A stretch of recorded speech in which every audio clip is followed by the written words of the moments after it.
En los dos temas que surgen de preguntas que se hicieron días pasados, podemos concluir primero que no hay problemas de abasto de pollo, que tenemos garantizado el abasto, que en este caso, como en otros, no hay aumentos de precios, porque no hay carestía. Esto es importante. Como hemos visto, en términos reales, ha disminuido el precio del pollo. Esto tiene que ver con el control también de los precios de gasolinas y de otros insumos. En este sentido vamos bien, sin problema. Lo otro es muy importante, la ley de confianza ciudadana, porque hemos hablado de limpiar de corrupción y lo estamos haciendo de arriba hacia abajo, pero mencionaba yo en una ocasión que si no tenemos corrupción arriba, puedo sacar mi pañuelito blanco y decir no hay corrupción arriba. A lo mejor el dueño de un restaurante o de una tienda o el maestro de un taller diga pues eso no es cierto, porque aquí pasan cada mes, cada 2 meses y les tengo que dar un moche, les tengo que dar propina, hay soborno. Entonces lo que dice el presidente pues, es pura demagogia, porque yo no estoy viendo aquí que las cosas cambien. Claro, habría que aclarar de que abajo son mordidas y arriba son tarascadas y que es muy importante acabar con las tarascadas y también con las mordidas, pero todo tiene su nivel.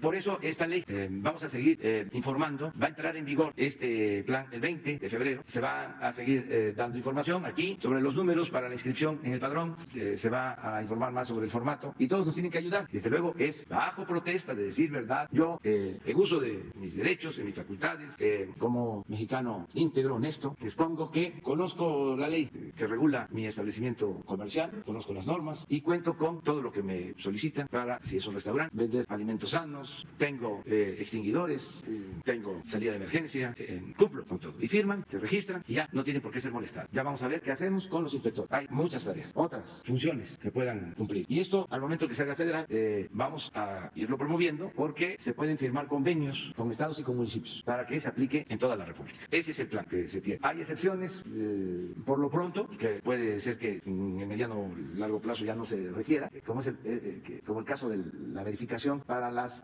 gasolineras o el gas. Ahí sí se va a mantener el sistema de verificación. Pero si vemos que va mejorando, porque nos ayudan los concesionarios y que no hay alteraciones de precio, que todo el mundo se porta bien, se quita también inspección en general. Informar, aunque ya se dio a conocer, ayer se integró el gabinete encargado de promover el crecimiento económico en el país. Lo encabeza Alfonso Romo.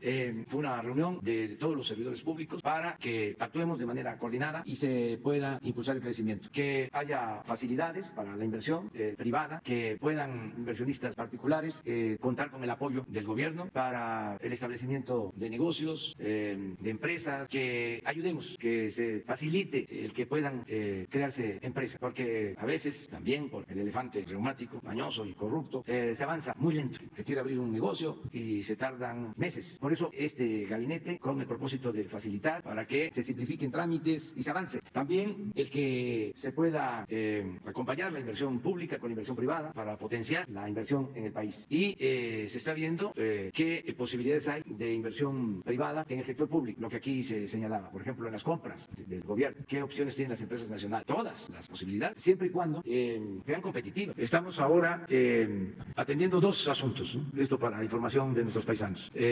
Primero, limpiar de corrupción a México y que haya oportunidades de trabajo en nuestro país, para que no tengan que irse a buscar la vida a Estados Unidos los mexicanos. Que la migración sea opcional, no forzada. Que el que quiera irse lo haga por gusto, en ejercicio de su libertad, no por necesidad. Mi sueño que quiero convertir en realidad es que ya no salgan mexicanos a trabajar a Estados Unidos. Que sea distinto, que cambie la correlación de fuerza. Es decir, que nos tengan que pedir, lo digo respetuosamente, que vayan los mexicanos a trabajar en condiciones de legalidad. Si desarrollamos la economía nacional, si desarrollamos todo el potencial que tiene México, sus recursos naturales, sus grandes riquezas, incluida la capacidad creativa de su pueblo, vamos a lograr convertir en realidad este sueño. En eso estamos, básicamente, ¿no? Decirle a los paisanos. Y lo otro que nos llevó tiempo fue lo del tratado, porque es parte también de lo primero. El que tengamos acceso al mercado estadounidense va a significar que haya empleos en México. Y nos llevó tiempo y no fue fácil. Yo aquí quiero ahora recordar de que inicialmente en el tratado se buscaba incluir el tema energético. Y ese fue un asunto que no entró en la negociación, porque el petróleo es del pueblo, es de la nación, y no puede quedar comprometido, no puede enajenarse. Había un anexo en el proyecto del tratado voluminoso sobre el tema energético y logramos con argumentos que se eliminara. Y solo quedó un párrafo que establece que el petróleo y los recursos energéticos son de la nación mexicana. Cierro el paréntesis para decirles que fue una negociación complicada hasta el final. Es cierto que querían también enviarnos inspectores a las plantas, a las fábricas, y eso se evitó. Por eso le tengo consideración, respeto al presidente Donald Trump. A la gira, porque tenemos que ir a una gira al sureste, que no nos deje el avión. Entonces tenemos pendientes dos exposiciones. Lo que quedó ayer de responder por parte de Graciela ante las preguntas de ustedes, eso se va a atender, y una exposición que nos va a presentar Emiliano Calderón, que es el encargado de la presidencia de la normatividad y la operación de todos los sistemas de informática, de cómputo. Ustedes me han solicitado información sobre cómo funcionaban estos sistemas, cómo se contrataban, cómo se actuaba anteriormente y cómo estamos nosotros ahora haciendo las cosas y logrando ahorros muy considerables, porque era un deporte nacional el comprar sistemas de cómputo, involucraban a amigos, funcionarios, había una gran corrupción en todo esto. Entonces se puso orden y ya estamos trabajando de otra manera. Entonces hay dos opciones, dos posibilidades. Una, que yo les conteste una media hora, preguntas generales, me retiro y se quedan con ustedes, Graciela y Emiliano. Ya, esa es una. Y la otra es que exponga Emiliano, si hay dudas contestamos, yo me tengo que retirar, se queda él y se queda Graciela. ¿Qué prefiere? General, sí. Bueno, ustedes se quedan aquí más. Media hora. Empiezo diciendo que felicito a los tomateros que ganaron ayer la final de la Serie del Pacífico, y también mi felicitación a el equipo de Mazatlán, porque venía de abajo, llevó la serie a 6 juegos, a empate, y ayer se impuso Culiacán. Felicidades. No les puedo decir cuántas carreras porque fueron muchas. Eso es lo que se conocía antes como paliza. Pero felicidades a todo el pueblo de Sinaloa, a los que les gusta el béisbol, en el Pacífico, en Mazatlán, en Culiacán, en todo México. Es muy importante que haya afición por los deportes, por todos los deportes. No pude ver el juego porque no tengo el canal en que lo transmitieron, lo busqué y no aparece, o sea, mi contrato de un paquete no está ese canal. Entonces estuve informándome por internet de cómo iban desde la primera entrada 4 carreras y ya, no es lo mismo, ¿no?, que verlo. Pero en fin, cierro paréntesis, adelante. Buenos días, presidente Rafael Arana, responsable sin censura. Presidente, hay paisanos desde Estados Unidos que siguen preguntándonos en qué quedó la posibilidad de permitirles comprar a través de Infonavit. También nos siguen llegando las quejas del trato y servicios en los consulados, la corrupción que aún existe en las aduanas. ¿No les ha llegado el espíritu de la 4T por allá, presidente? También se nos prometió que sería una evaluación sobre la vida faraónica de algunos cónsules y embajadores. Nosotros denunciamos propiedades millonarias en donde viven estos representantes del gobierno mexicano. Si se está vendiendo un avión tan ostentoso, ¿debería de venderse también estas propiedades, presidente? Por ejemplo, las oficinas de Los Ángeles, Chicago y Nueva York, que son de lujo. Muchas gracias, presidente. Bueno, sí estamos trabajando mucho para apoyar a nuestros paisanos, migrantes. Ayer hablamos de esto. Estamos muy agradecidos por su aportación, lo que envían a sus familiares. 36,000 millones de dólares de remesas. Son héroes vivientes y vamos nosotros a estar atentos, pendientes, a ayudarlos, a protegerlos. Y los cónsules de los 50 consulados de México en Estados Unidos tienen que aplicarse a fondo. Marcelo Ebrard está trabajando sobre eso.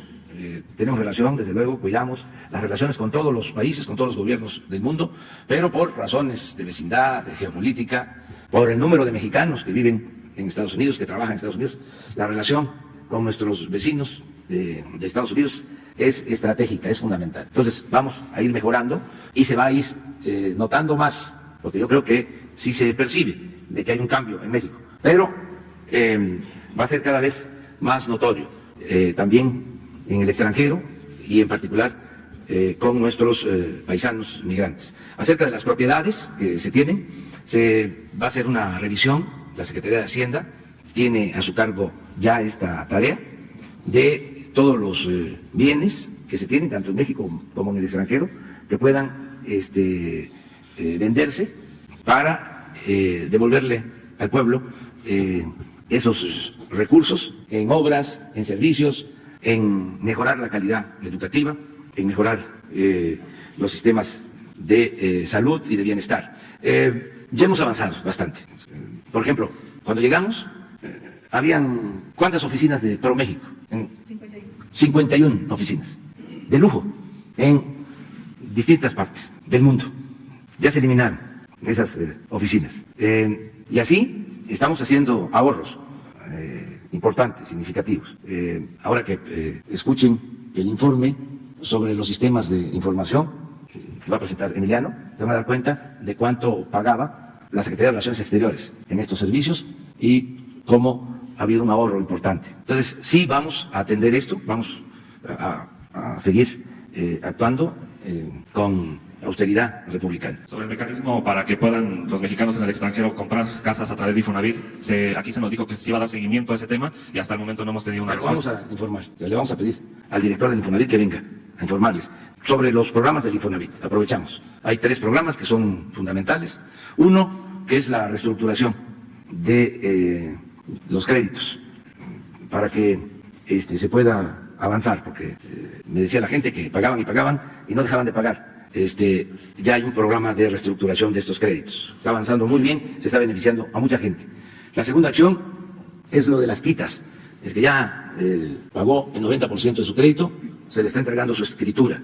Hay una quita, una eliminación de crédito, no quiero decir condonación, esa palabra está borrada, porque era lo que más se usaba para hacer favores, para el influyentismo. Pero bueno, ese programa también ha beneficiado a muchos trabajadores y sus familias. Y lo tercero es que se detuvieron los desalojos en unidades habitacionales y en casas del Infonavit, pero que nos informen sobre la posibilidad de que los migrantes puedan tener estos créditos del Infonavit. Queda pendiente. Muchas gracias, presidente.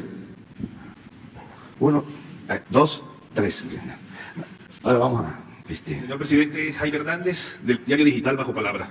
En relación a los 19 niños que fueron presentados portando pistolas y rifles en Chilapa, Guerrero, las Naciones Unidas han hecho saber los daños irreversibles que les ocasionarán a la salud mental de estos menores y también ya existe una solicitud de protección de la Comisión Nacional de Derechos Humanos. Sin embargo, la Coordinadora Regional de Autoridades Comunitarias, a pesar de estas peticiones, dice que seguirán su entrenamiento militar los niños. ¿Qué opinión inmediata le merece al Ejecutivo, incluyendo al DIR, para proteger la seguridad de estos menores? Pues estamos participando, la Secretaría de Gobernación está atendiendo este asunto. Nosotros, como lo he expresado varias veces, estamos atendiendo las causas que originan la inseguridad y la violencia. Vamos al fondo. Y en la estrategia, lo básico es el mantener la integración familiar, que no se rompan las familias, que haya bienestar, que se fortalezcan valores culturales, morales, espirituales, que se atienda a los niños, que se atienda a los jóvenes. Y eso es lo que se está impulsando y vamos a ver al final cómo nos va en esta competencia para quitarle a la delincuencia organizada la posibilidad de que usen a niños y que usen a jóvenes, que no se conviertan, como era antes, a los jóvenes en un ejército de reservas para el crimen, porque estamos abrazando a niños, abrazando a jóvenes, atrayéndolos, quitándoselos, ¿sí?, con opciones, con estudio, con posibilidades de trabajo. Desde luego es un proceso que no se alcanzan resultados de la noche a la mañana, pero estamos en eso. Yo les comentaba que ya tengo información que en el reclutamiento las bandas están enganchando cada vez a jóvenes de menor edad, desesperados, y les vamos a ganar, les vamos a quitar a los jóvenes. Y nos va a ayudar toda la gente porque vamos a fortalecer valores y vamos a evitar la desintegración de las familias, porque la familia es fundamental, es la principal institución para el bienestar y la seguridad social, en particular la familia mexicana. que a pesar de los pesares mantiene valores. Esto es básico y se va a avanzar. Además, vamos también a mejorar los contenidos en los libros de texto. Todo lo que es la educación formal va a cambiar. Y vamos hacia la valoración de los principios y poner por delante la bondad. Insistir que solo siendo buenos podemos ser felices. Y parar esa mancha negra de individualismo, de egoísmo, de triunfar a toda costa, de lo material, del lujo barato, de las alhajas, con todo respeto. No todas las alhajas son condenables, pero esto que vemos aquí, estos relojes, las joyas, las trocas, la ropa de marca, todo ese mundo, ¿no? Falso, efímero, que no tiene que ver con los valores. Porque la verdadera felicidad pues, es estar bien con uno mismo, estar bien con nuestra conciencia y estar bien con el prójimo. Esa corriente de pensamiento la vamos a seguir impulsando. Además, no tenemos que importar nada.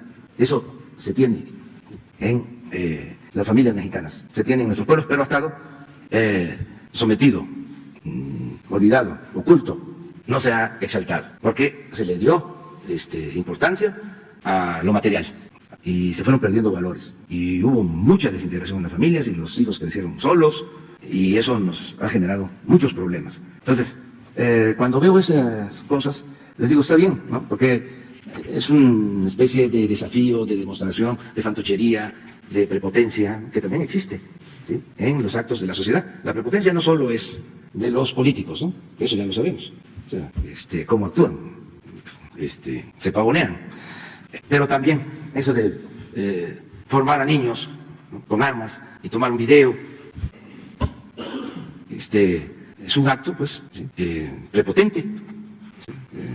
No tiene nada que ver con la bondad, ni siquiera con el poder, porque el poder es humildad. Esas actitudes, esos desplantes de prepotencia, no sirven, no significan nada, hacen ruido. Pues por eso me lo estás preguntando, ¿sí?, no de mala fe, sino las redes sociales y demás. Pero eso, en el fondo, vergüenza les debería dar hacer eso. No se les va a aplaudir por eso. Bueno, pero de todas maneras ya hablamos. Allá quedamos, sí. ¿Sí? Muchas gracias, presidente. Buenos días. Shaila Rosagel, corresponsal del Grupo Gili, el Imparcial de Sonora, La Crónica de Mexicali y Frontera de Tijuana. Presidente, ¿qué evaluación tiene de la seguridad en Sonora, ya que en los últimos días se han registrado casos de violencia en Hermosillo, Cajeme, Guaymas y Empalme, con homicidios dolosos y ataques armados? Hace como unos 2 días hubo un ataque armado en Hermosillo. Sí, me pregunta. Sí tenemos la preocupación de actos de violencia en todo el país. Todos los días vemos esto. Pero no nos significa much,o ¿sí? No quiere decir que no haya actos de violencia, que además todos los actos de violencia, uno se tiene que atender y se lamenta, ¿no?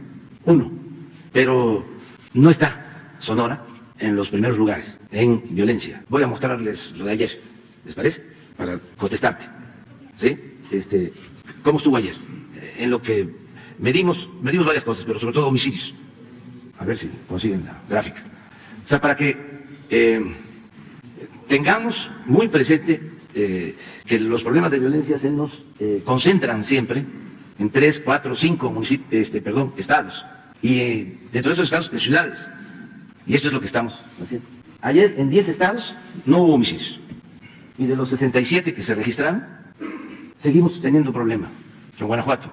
Aunque estamos reforzando a la Guardia Nacional en Guanajuato. Vamos a tener más elementos en Guanajuato. Porque, préstame. Sí. Ayer, 18%. Solo Guanajuato. 12. Chihuahua, Veracruz. Estos 3, 39%. Pero en el caso de Sonora, aquí está. 2 ayer. Presidente, Baja California, 2. Ha estado bajando Baja California en los últimos días. O sea, ha sido así la... Sí, pero todavía no. Tenemos días, sobre todo en Tijuana. Ahí es donde... pero sí baja, sí está bajando. Pero nuestra prioridad es Guanajuato. Si se dan cuenta, hasta Jalisco, que teníamos mucho problema, bajó. Michoacán, que tenemos problemas. No sirve la muestra porque es de ayer. A ver, pongan la semana.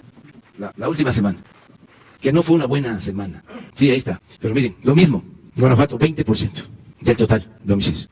Chihuahua, Jalisco, Estado de México, Ciudad de México, Baja California, por lo que te comentaba, Michoacán. En 7 estados, 57%. En la semana, 6 estados sin homicidios. Pero esto es lo que preguntabas. ¿Cuántos más elementos se van a enviar de la Guardia Nacional a Guanajuato? Pues hay un despliegue de 5,000 elementos. Pero además se está contando con el apoyo de la Secretaría de Defensa y de Marina. Les vamos a informar pronto sobre los resultados de esta acción para atender el grave problema de violencia en Guanajuato. Mi segunda pregunta, presidente. Usted dijo hace unos días que detrás de la última caravana migrante hay líderes hondureños que están manipulando con intereses políticos a los migrantes.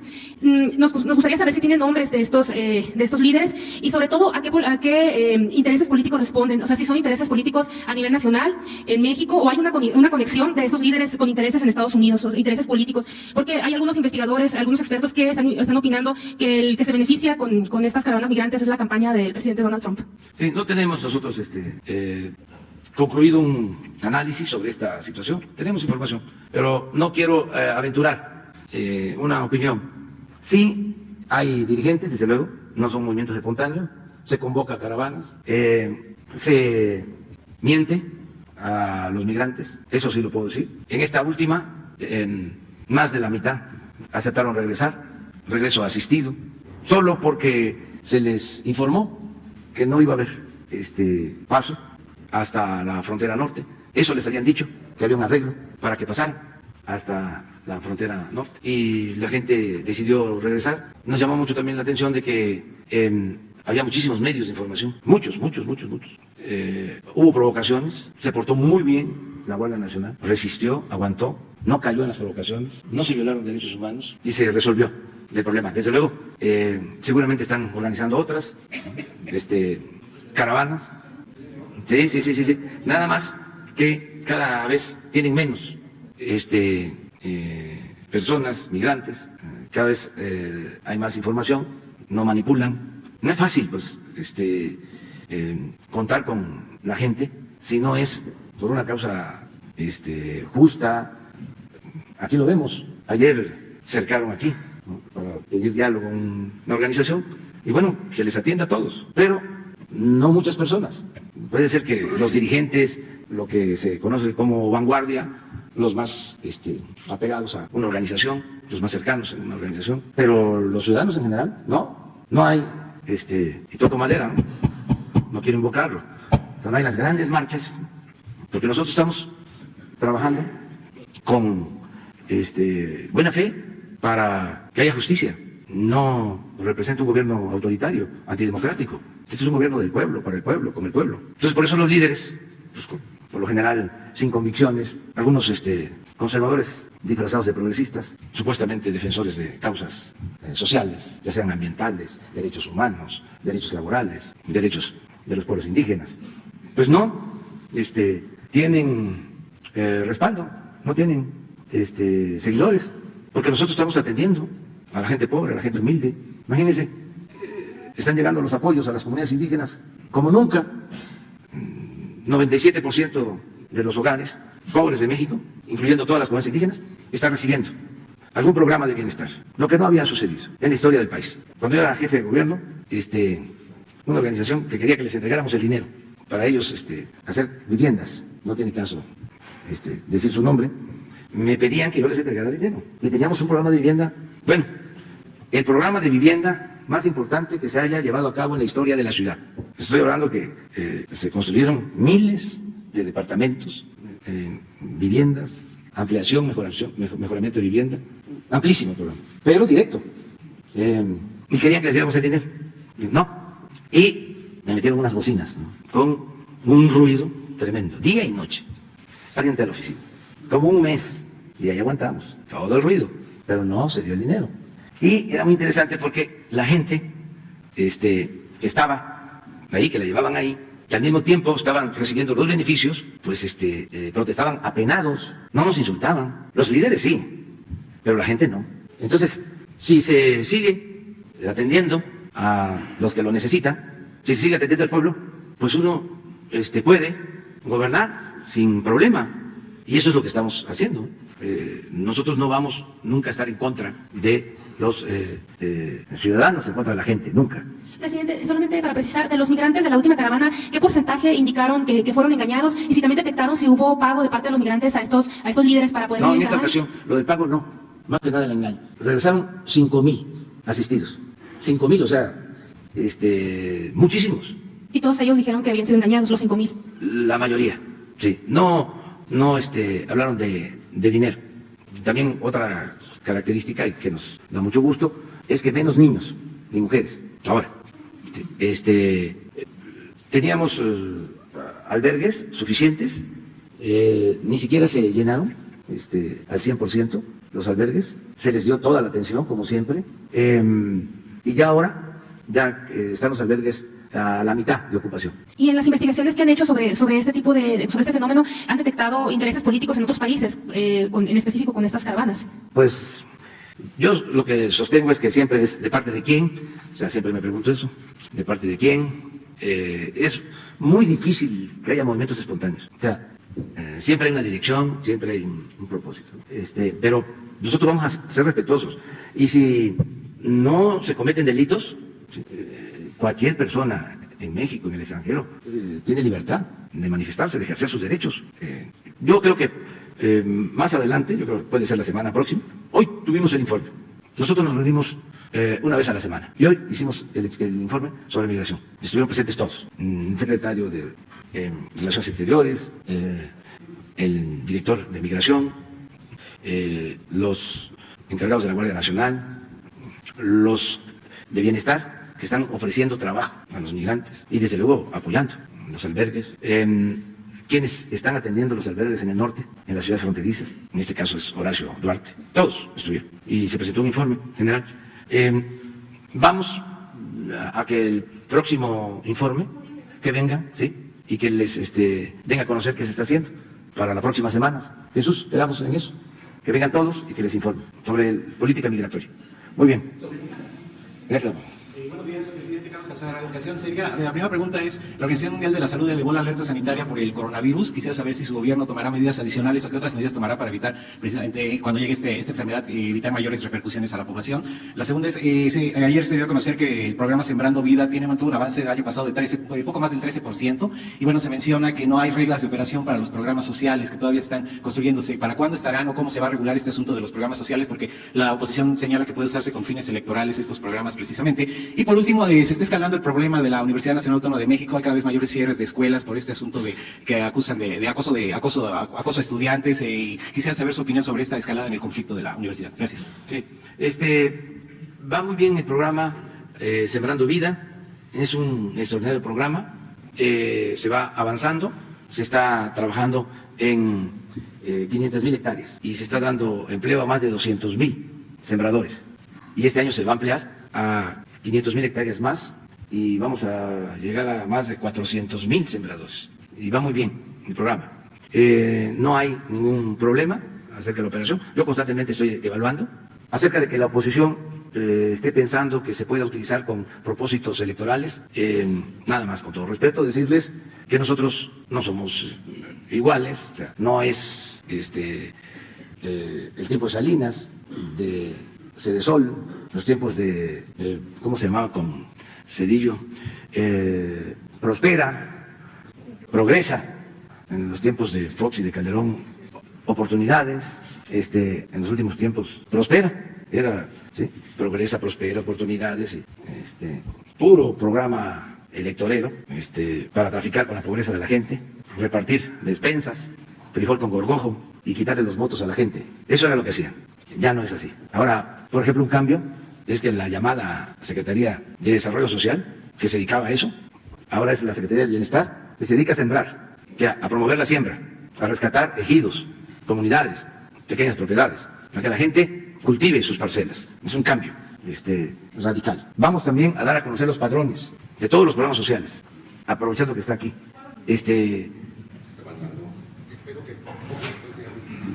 Para abril o para mayo, para no ponérsela tan difícil, Emiliano, que él es el encargado, que se tienen padrones de todos los programas y queremos darlos a conocer. Van a ser públicos, todos. El adulto mayor, la pensión para niñas, niños con discapacidad, todos los que están recibiendo sus becas, el Sembrando Vida, Jóvenes Construyendo el Futuro, todos. Va a aparecer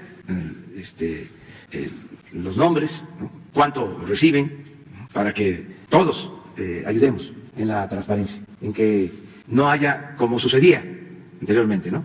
Que se robaban el dinero, que había moche, aparentemente entregaban 2,000 pesos, luego le llegaba a la gente, si le iba bien, la mitad, si no, no les llegaba nada, porque había moche, piquete de ojo, en general, en todo lo que entregaban. Por eso ya nada es con intermediarios, todo de manera directa, y por eso el padrón, y por eso la tarjeta, y vamos a tener sucursales del Banco del Bienestar en las distintas regiones del país. 2.700 sucursales del Banco del Bienestar. Entonces, pero ese es el propósito. Preguntaste otra cosa. Decirle a los mexicanos que el informe que tengo es que no hay ningún caso en México. Esto no quiere decir que no se presente, ya los médicos lo han explicado, pero que nosotros no tenemos ningún caso hasta ahora, que le estamos dando seguimiento a este asunto permanentemente. Todos los días se está informando a las 9 de la noche y que no debe de haber alarmas. Se piensa que no es tan dañino, tan fatal este virus llamado coronavirus. Sin embargo, pues inquieta. Bueno, tan es así que altera la paridad del dólar con relación a las monedas del mundo. O sea, está generando cierta inquietud, cierta incertidumbre, no tanta en el caso de México. Afortunadamente, seguimos abajo de 19 pesos por dólar. Nuestro peso está resistiendo todo, bien, no tenemos problema, pero vamos a seguir atendiendo este asunto. Y lo de la mano negra, posible mano negra, el conflicto de la Universidad Nacional, el cierre de escuelas que se amplió el día de ayer precisamente.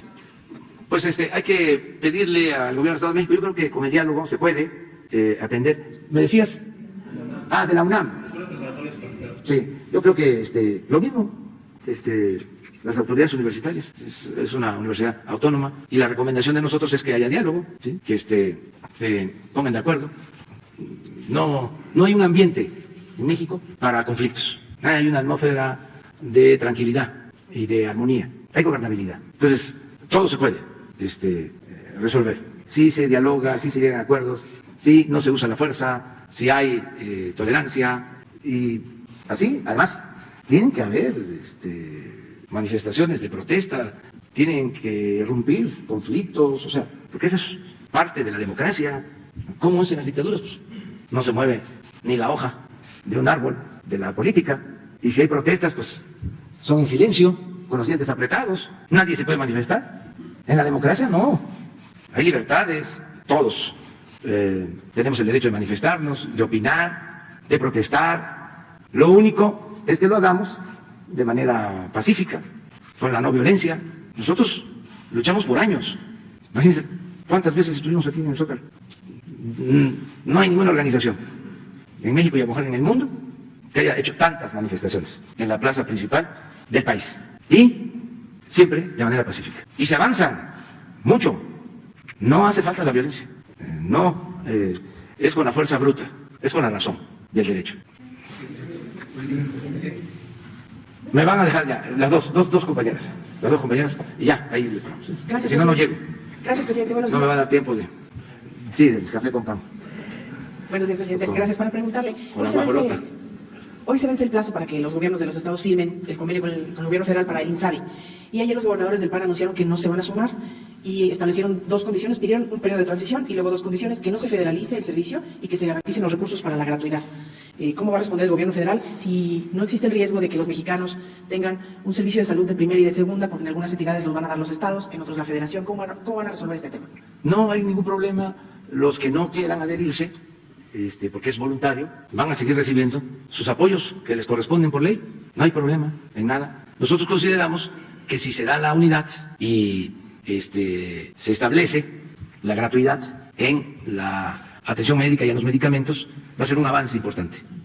Y esto se puede lograr acabando con la corrupción, como lo estamos haciendo, en la compra de los medicamentos y en todos los servicios que prestaban las famosas subrogaciones, ¿no?, que se daban en el ISSSTE, bueno, en el llamado Seguro Popular, en todo. Entonces, si ellos no aceptan adherirse, no hay problemas, van a estar recibiendo sus recursos que les corresponden, de conformidad con la ley de coordinación fiscal. No se les va a quitar. Nada más que se tienen que hacer responsables de que se dé el servicio a la población abierta, que no se cobre, que no haya cuotas de recuperación y aceptar que, de acuerdo a la Constitución, la salud es un derecho, no es un privilegio, porque los conservadores, muy inclinados a la privatización, siempre han apostado a que se cobre la educación, a que se cobre la salud. Por eso impulsaron la llamada reforma educativa. En el fondo, lo que ellos piensan, nada más que como hay mucha hipocresía, ese fue el discurso de todo el periodo neoliberal. Por eso los rechazados en los estados con gobiernos conservadores, lo que se avanzó. Entonces es lo mismo en el caso de la salud. Nosotros tenemos un pensamiento distinto. La salud es un derecho y cualquier persona debe ser atendida y se le debe de otorgar el servicio y todas las medicinas. Es un derecho humano fundamental. ¿Los que no firmen podrán tener derecho a algún recurso adicional para poder garantizar esta gratuidad? Todo lo que les corresponde por ley. ¿Pero adicional? Sí, ¿A lo que les corresponde por ley? si tenemos un plan adicional, me refiero a que haya más presupuesto, a todos se les va a considerar. Si hay un ciudadano que vive en un estado donde el tema de la salud corresponde al gobierno local y no a la federación, ¿tendrá el mismo acceso tal vez a una cirugía o a una fisioterapia? Pues imagínense. ¿Cuál será la diferencia de sumarse o no sumarse al INSABI? El que va a haber más organización, más cooperación, compra consolidada. Hay laboratorios, por ejemplo, ¿no?, que tienen sus negocios con algunos gobiernos estatales. El sumarse significa que hay que comprar los medicamentos todos en conjunto, pero ya lo vamos a ver. O sea, porque ya no se puede ocultar nada. La vida pública es cada vez más pública. Entonces, desde luego, hay vendedores de medicamentos que no quieren que haya este sistema de compra consolidada y quieren seguirle vendiendo a cada uno de los estados, porque además se conocen o les deben favores o cosas por el estilo. ¿Pueden estar las farmacéuticas detrás de esta resistencia del PAN?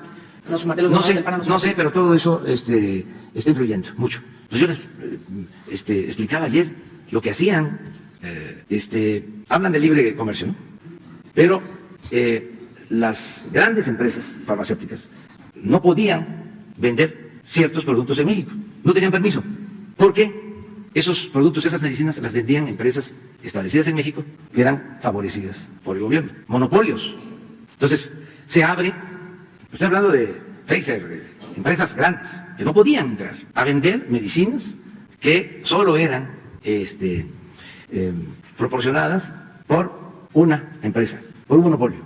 Entonces lo que hicieron fue abrir por un decreto a que se pueda comprar en todo el mundo. Son las medicinas. Entonces todo eso sucedía y se está terminando, pero no hay ningún problema, es una situación voluntaria. Vinieron los gobernadores del PRI, pues no quiero despertar rivalidades, pero todos aceptar, trabajar de manera conjunta. Y también del PAN, ¿eh? O sea, por eso hay que esperar, porque no sé cuándo se venza. Pues hoy hay que esperar hasta las 12 de la noche. Presidente, en el caso de los estados que sí firman, ¿quién se queda con las instalaciones, con los hospitales? ¿Pasan a formar parte del gobierno federal? ¿Quién se queda con la nómina de los trabajadores de salud? ¿Y quién va a pagar el déficit que tienen los estados en el Eso es tema lo de que se salud? está analizando caso por caso. ¿Sí? Si las instalaciones pasan a el gobierno federal, si es un comodato de las instalaciones, si todos los recursos federales pasan a ser manejados por el Instituto de Salud para el Bienestar, qué pasa con las deudas que tienen los estados. Acuérdense que también daban dinero para construir hospitales a cambio de participaciones. Por ejemplo, el hospital de Zumpango en el Estado de México. Tiene el Estado de México que pagar, de acuerdo a un convenio, 200 millones de pesos al año por 20 años. De esos se llaman APP. Asociaciones Públicas Privadas. O sea, esto que hicieron los gobiernos anteriores, les hablaban de Hacienda a los gobernadores. Te autorizamos un hospital, te autorizamos un reclusorio, te autorizamos una carretera. Con ese sistema te va a ir a ver la empresa fulana. Tú haces el compromiso, te construyen el hospital ¿sí? No te va a costar nada, te vamos a ir haciendo el descuento año con año de tus participaciones. Eso lo establecieron. Y puro influyentismo. Entonces, ¿qué pasa con esos pagos? O sea, pues se tienen que seguir haciendo. ¿Quién los va a asumir? Pues en eso estamos. Presidente, ¿su gobierno aceptaría un esquema de transición en el que se pudiera firmar con la Federación, pero no se centralizara el servicio de salud? ¿O eso es imposible? No, tenemos que federalizar, porque fue un desastre lo de el traslado de los servicios de salud a los estados, la llamada descentralización en salud y el llamado seguro popular, que ni es seguro ni era popular. Un desastre. Se les enviaba el dinero y los usaban para otra cosa y no había atención médica, no había medicamentos. Entonces, no es así. La gente al final de cuentas no distingue y no tiene por qué distinguir si es un gobierno o es otro. Sencillamente es malo el servicio y es el gobierno. Y eso no. Ya resolvimos la federalización de los sistemas de educación en Michoacán. ¿Por qué? Porque los maestros en Michoacán, maestros federales, cobraban puntualmente y los del Estado no. Se les demoraban sus pagos porque no había dinero o no alcanzaba el dinero o se podía usar el dinero para otras cosas. Ahora ya no, es una sola nómina. Y el gobierno federal se hace cargo de que no le falte el pago a los maestros de Michoacán. Ayudó el gobernador y se logró este acuerdo. Pero esto va a significar de que no les va a faltar sus pagos a los maestros estatales. Se tuvo que llegar a un acuerdo. A ver, ¿cuánto recibías de la federación? ¿Sí? ¿Cuánto tienes que dejar para que lo administre Hacienda y la SEP? Y transparencia completa. Entonces, en la desincorporación que hubo, o descentralización de la educación, la única entidad federativa que no participó fue la Ciudad de México, el gobierno de la Ciudad de México. Y aquí no ha habido problemas en esta materia. Hay una subsecretaría de la Secretaría de Educación Pública encargada del Distrito Federal. Nunca faltan los pagos a los maestros, nunca han faltado. Es bueno el nivel académico, el nivel educativo en el sistema público. O sea, es la muestra de que funciona la federalización. Entonces, ahora, el primer estado con el que comenzamos fue Michoacán, y vamos a seguir, pero también es voluntario. Si un gobernador acepta, vamos. ¿Cómo resolvían sus problemas de déficit? A fin de año, de manera discrecional, el secretario de Hacienda les daba una partida adicional. O en el Congreso, en la Cámara de Diputados, se aprobaban partidas para este propósito, ¿no? Ya no queremos nada de eso. No queremos que haya nada discrecional. Queremos que todo se ordene. Y no hay ninguna diferencia con los gobernadores del PAN. Están en libertad para decidir lo que más convenga y no por eso se les va a castigar, porque no son ellos. Podemos tener hasta problemas con ellos, pero no tenemos por qué tener problemas con la gente de los estados donde ellos gobiernan. O sea, sería faccioso. O sea, como estás gobernado por un partido, no les vamos a dar, no les toca, no les corresponde. Eso no. Por eso repito y repito, parezco disco rayado. No somos iguales. Cree León que todos son peludos, pero no es así. Bueno, ¿qué les parece si ya le dejamos la palabra?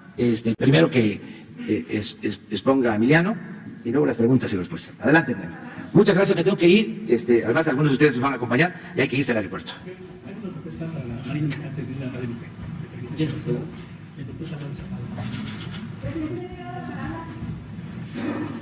El lunes.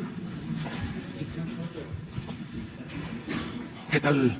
Buenos días. Por instrucciones del presidente, voy a dar un diagnóstico sobre las tecnologías de la información y comunicación y las acciones correctivas en el gobierno federal. Siguiente, por favor. Pues bueno, la situación en la que encontramos las tecnologías en las administraciones pasadas no fue muy buena. Lo primero que encontramos fue un desorden administrativo. ¿Esto qué implica? Que se usaba a conveniencia las partidas presupuestales para enmascarar gastos de tecnología. Nos costó mucho trabajo encontrar dónde es que la tecnología era comprada y gastada. Los gastos se ocultaban en rubros como sistemas administrados, integrales, seguridad. Hay casos, por ejemplo, de sistemas de seguridad que contemplaban desde las cámaras hasta el personal que intervenía en este tema. Entonces es muy difícil encontrar los rubros. Ustedes, yo creo que también han tenido problemas en encontrar cuánto se gasta en tecnología en el gobierno. Hay otro punto que es la falta de verificación real de proyectos. Las compras eran aprobadas y no se les daba seguimiento. También contratos y bases de licitación que favorecían a ciertos proveedores, contratos millonarios con empresas cercanas a funcionarios, y se favorecía a empresas particulares a costa del recurso público. Esto fue una constante en muchas compras de gobiernos pasados. También encontramos la subcontratación de actividades sustantivas del gobierno.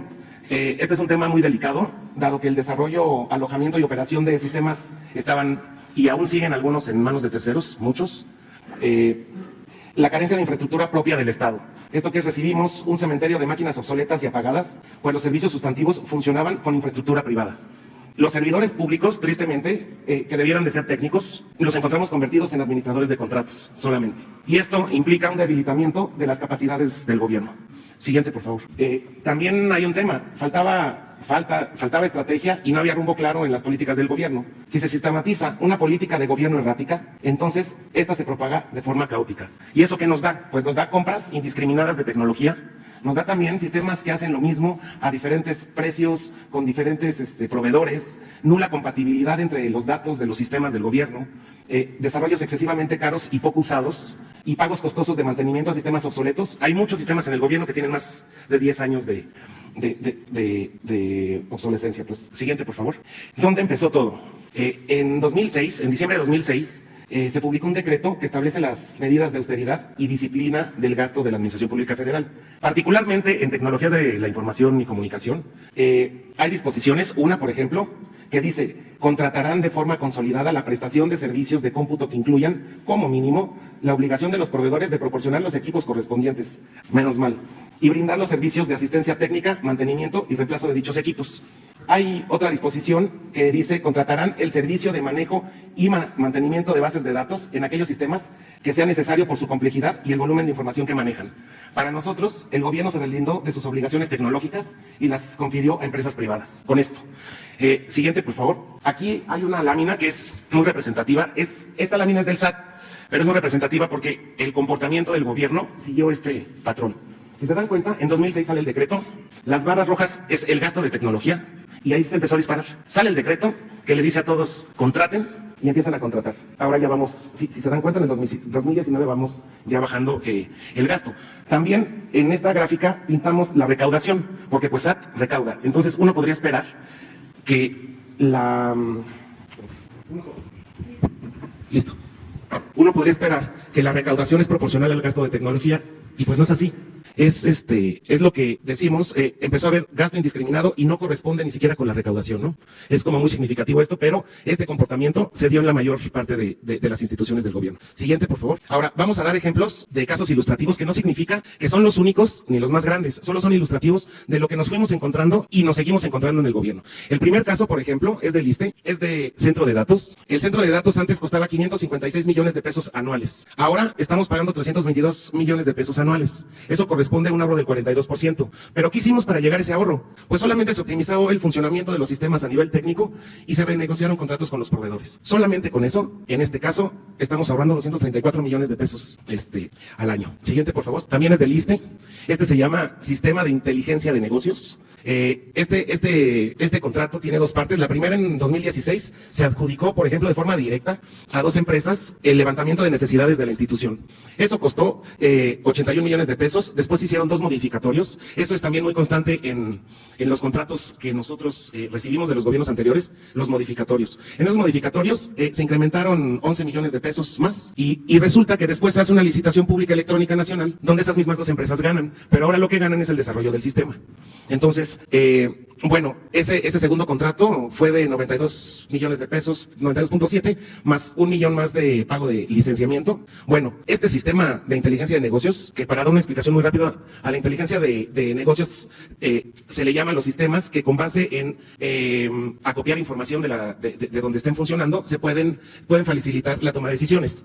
¿Qué sucede? Que este sistema de inteligencia de negocios, en este caso particular, no se implementó en su totalidad y existían mejores opciones en aquel entonces, ¿no? Entonces, el costo total desperdiciado, porque fue un desperdicio total, fueron 187 millones de pesos. Ahorita el sistema se está usando se está viendo cómo es que se puede alimentar, porque en muchos lados es muy difícil alimentar, y más en el sistema de salud actual es difícil alimentar datos de forma rápida y ágil. Entonces se está viendo cómo se puede usar lo que se encontró y ya no se volvió a contratar ninguna empresa más. Siguiente, por favor. Otro de la Secretaría de Salud. Pusimos 3 de la Secretaría de Salud, que no son obviamente los únicos, hay muchos más, pero para que se den cuenta, en estos momentos donde se necesitan recursos para la salud y para comprar camas, pues estuvieron comprando en los gobiernos anteriores otras cosas que no eran precisamente eso. Este servicio se llama Servicio Administrado de Reproducción de Documentos, que en realidad es el fotocopiado e impresión. ¿Qué sucede con este contrato? Este contrato tuvo modificatorios, como les decía, que fue como muy constante en muchos contratos. En el segundo modificatorio se decidió que las cantidades mínimas y máximas del contrato serían ahora tan solo referenciales, ¿no? El contrato tiene algo grave, que es que no admitía deductivas contra facturación. O sea, cuando se encontraba algún incumplimiento de la empresa, no se le podía descontar, se le tenía que pagar el total y después la empresa de determinada forma regresaba la deductiva, ¿no? ¿Qué irregularidades operativas tiene? Pues se validó la contabilidad y la facturación del servicio sin realizar revisiones. Había diferencias significativas entre reportes y la realidad que nos decían que existía en cuanto al fotocopiado. Los registros de impresión estaban alterados incluso en equipos sin uso. La facturación de impresoras en 2 ubicaciones físicas simultáneas. El conteo de impresiones de color en impresoras monocromáticas. Y también nos encontramos que había instrucciones superiores a los enlaces informáticos para no llevar a cabo las deductivas. Obviamente que este caso se reportó ante Función Pública y se está ahorita investigando, ¿no? Siguiente, por favor. Secretaría de Relaciones Exteriores, Centro de Datos y Seguridad de la Información. Este contrato estaba junto con una sola empresa. Entonces, al juntar el contrato, como les dije antes, ahora era un contrato integral, lo volvieron de Seguridad Nacional. Entonces, los contratos que están bajo Seguridad Nacional son menos auditables que todos los demás, ¿no? Antes se pagaban 146.8 millones de pesos al año, ahora se pagan 87.6 millones de pesos al año. ¿Qué se hizo? El personal de la Secretaría tomó el control de la seguridad informática, el contrato se dividió y ahora ya se está solo licitando el centro de datos. Siguiente, por favor. También Secretaría de Relaciones Exteriores. Este es el caso del motor de cruce biométrico. Antes se pagaban 121.3 millones de pesos al año. En cuanto acabe el contrato, nosotros ya tenemos una nueva solución. La nueva solución es que es un motor de cruce biométrico propio de la Secretaría, que tiene más funcionalidades que el que ahora está de forma vigente. Y bueno, va a costar 29.3 millones de pesos. El ahorro va a ser de 78%. Siguiente, por favor. SAT. Este proyecto se llama Proyecto de Licenciamiento para mantener la operación legada, que son los sistemas que les decía hace rato, los sistemas obsoletos, pero que tenemos que seguir usando porque llevan cargas críticas y es difícil actualizarlos, aunque se está haciendo, como ahorita lo vamos a explicar. Este es de aduanas e impuestos internos. Antes, el contrato anual era de 734 millones de pesos, después será de 367 millones de pesos. ¿Y qué hicimos para llegar a esto? Lo que hicimos es que se está planteando una transición a software de código abierto propio de la Secretaría. Y también se están cambiando módulos licenciados, a los cuales se les paga licencia también por software libre. Y ese es un proyecto que va a quedar también rápido y se van a ahorrar pues de la mitad, ¿no? Siguiente, por favor. Prospera. Los sistemas del área operativa de Prospera se estaban pagando 394 millones de pesos al año. Ahora el gasto es de 182 millones de pesos al año y estamos viendo cómo ir bajando ese gasto. El ahorro es de 53.9. ¿Y qué hicimos? Se depuraron los sistemas y las bases de datos. Se canceló el contrato con el centro de datos que estaba y se migró a otro lugar. Y ahora se usa solo lo indispensable para operar de forma óptima. O sea, eso nos costó 212 millones de pesos anuales. Siguiente, por favor. Secretaría de Desarrollo Social, Sistema de Información Social Integral. Nos encontramos con un sistema que costó 274 millones de pesos. Ese sistema contemplaba 65 contratos repartidos entre personas físicas y morales, pero ¿qué creen? Que el sistema nunca entró en funcionamiento. Entramos pues ya con el cheque pagado y el sistema no funcionaba, ¿no? O sea, es un tema bastante lamentable. Y otra cosa, el sistema tuvo 4 años de desarrollo. O sea, para cualquiera que pague un sistema 4 años, pues ya cuando acabaron el sistema ya es obsoleto, ¿no? O sea, es un tema bastante grave. Pues, ¿qué se hizo? Se replantó el sistema, se cambiaron componentes de ese sistema a componentes propios con software libre y se está rescatando verdaderamente lo que funciona y ya se está operando lo que ya se desarrolló ahorita, ¿no? Pero en realidad el sistema es un elefante blanco abandonado. Siguiente, CISEN. Algunos sistemas de inteligencia que están catalogados de seguridad nacional. El primero es el sistema de bloqueo de comunicaciones móviles en penales estatales. Este sistema costó 3.600 millones de pesos. Hay otro sistema más, que es el sistema para obtención y procesamiento de video a distancia. Este sistema costó 3.885 millones de pesos, del 2014 al 2019, el primero del 2014 al 2018. Y el tercero es una solución de inteligencia que tiene que ver con la fusión de inteligencia, que es un tema que se está tratando desde hace tiempo.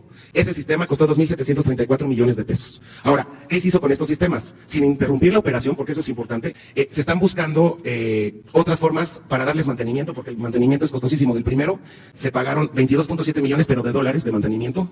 Del segundo se pagaron 31.1 millones de dólares de mantenimiento. Y del tercero se pagaron 10.6 millones de dólares de mantenimiento. Entonces, estamos reformulando qué significa eso de mantenimiento. Los sistemas siguen en operación, pero la reformulación del mantenimiento, por lo menos, ha sido un ahorro de 500 millones de pesos en un año. Siguiente, por favor. Prevención y readaptación social. Algunos sistemas que tienen. Mantenimiento al tendido de fibra óptica del complejo penitenciario Islas Marías. El importe de 2018 fue de 105 millones de pesos, solo para darle mantenimiento. La verdad que ese precio sería casi para volver a poner la fibra e iluminarla. Entonces, para que se den una idea de lo que nos fuimos encontrando, ¿no?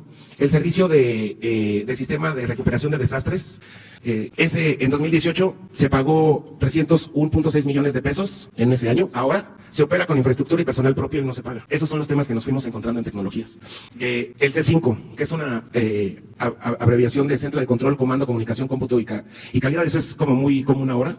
Se compró un C5 que costó 2.950 millones de pesos. ¿Y qué sucede con ese C5? Tenía duplicidad de funciones porque ya había cámaras, obviamente. Estaba subutilizado y las instalaciones que se prepararon para el C5 eran utilizadas, sí, por la misma institución, pero para otras actividades, ¿no? Siguiente, por favor. Ahora, ¿qué se está haciendo? Pues bueno, se lleva una estrategia y políticas digitales coherentes con el plan de gobierno. El plan de gobierno, dentro de todos los puntos, es acabar con la corrupción y transparentar el uso de los recursos públicos, adelgazar el aparato burocrático y la eficiencia económica y técnica. Para llevar estos y otros puntos del plan de gobierno, estamos centralizando los gastos y políticas en tecnología, se están reutilizando sistemas de cómputo e infraestructura, se están consolidando compras, se está haciendo una verificación real de la viabilidad económica y técnica de los proyectos. Se está digitalizando trámites previamente simplificados. Esto es muy importante. Digitalizar procedimientos administrativos poco eficientes es solo digitalizar la burocracia sin tener ningún resultado real. Y eso es lo que se hacía mucho. Solo para anunciar que el gobierno era digital, pues se digitalizaban los procedimientos burocráticos sin eficientarlos. Entonces, eso nunca nos lleva a un camino de eficiencia real. Y pues la innovación tecnológica para llevar servicios gubernamentales a las zonas olvidadas. Siguiente, por favor. ¿Qué se está haciendo? Se está implementando la autonomía e independencia tecnológica, se está priorizando el software libre y los estándares abiertos, y se está avanzando en la transversalidad entre dependencias para compartir sistemas de infraestructura. También hay algo muy importante. Este gobierno ya cambió el paradigma de la relación entre proveedores y nosotros, y gobierno, con licitaciones con piso parejo, precios justos y competencia real, y comunicación imparcial con las cámaras, asociaciones y empresas de tecnología. Debo de aclarar que aquí no existen favoritos y se ha avanzado en dar tranquilidad con la imparcialidad que existe en el actual gobierno. Siguiente. Ahorros realizados. Empezamos por los ahorros en la Oficina de la Presidencia de la República. Esos son los rubros de gastos en tecnología. Desde el día 1, la coordinación tomó el control de las áreas tecnológicas de Presidencia y empezó a hacer una depuración o personal capacitado y honesto de lo que en realidad se tenía que eliminar y que funcionaba.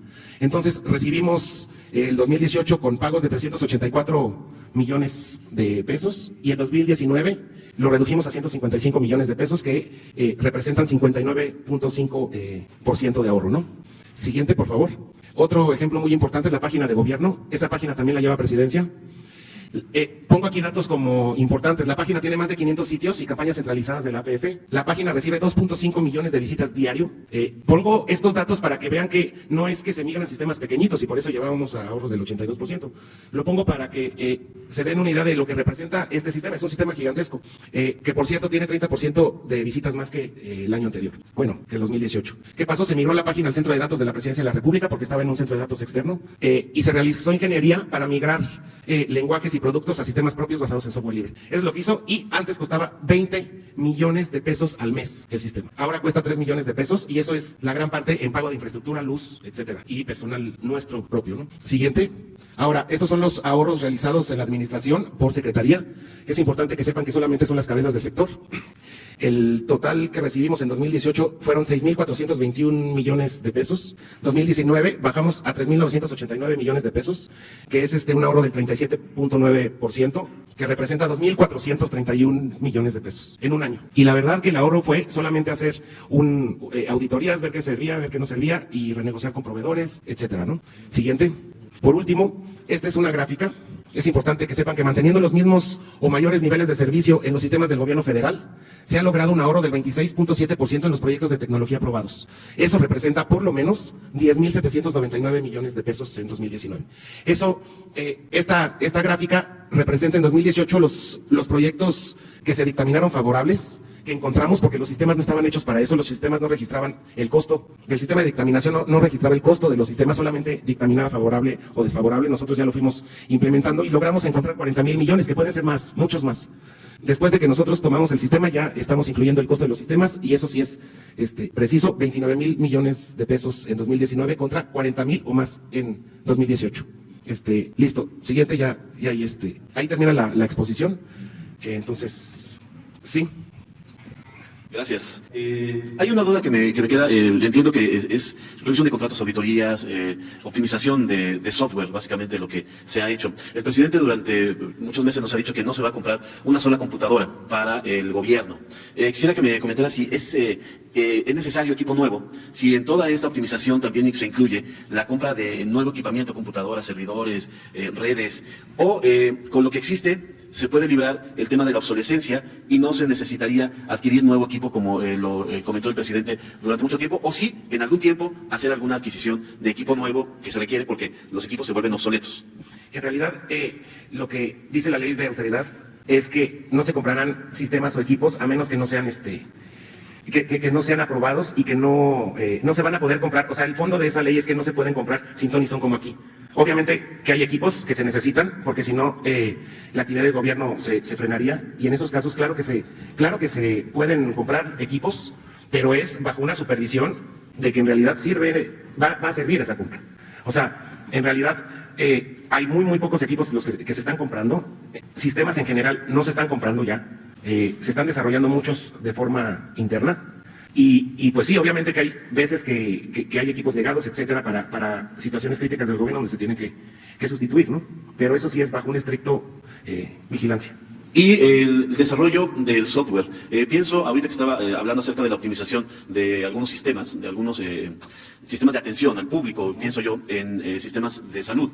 Es muy común cuando tengamos quejas, o personalmente nos ha tocado que uno va al Seguro Social o la gente que va al ISSSTE y no hay sistema. El sistema se cayó el sistema. Y no hay sistema, y es muy difícil la atención de la gente en esas circunstancias. En ese sentido, ¿qué diagnóstico encontraron ustedes y qué se va a hacer para mejorar en esos casos que es directa la atención a la población para evitar estos retrasos en la prestación de servicios como el de salud, que es de los más sensibles en los últimos meses?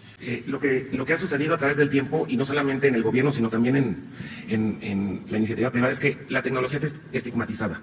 El tema es que, ¿y qué sucedía? Había encargados a los cuales se les vendían tecnologías casi mágicas, o sea, la tecnología en muchos lugares ya se ve como magia, y compraban sistemas de forma indiscriminada.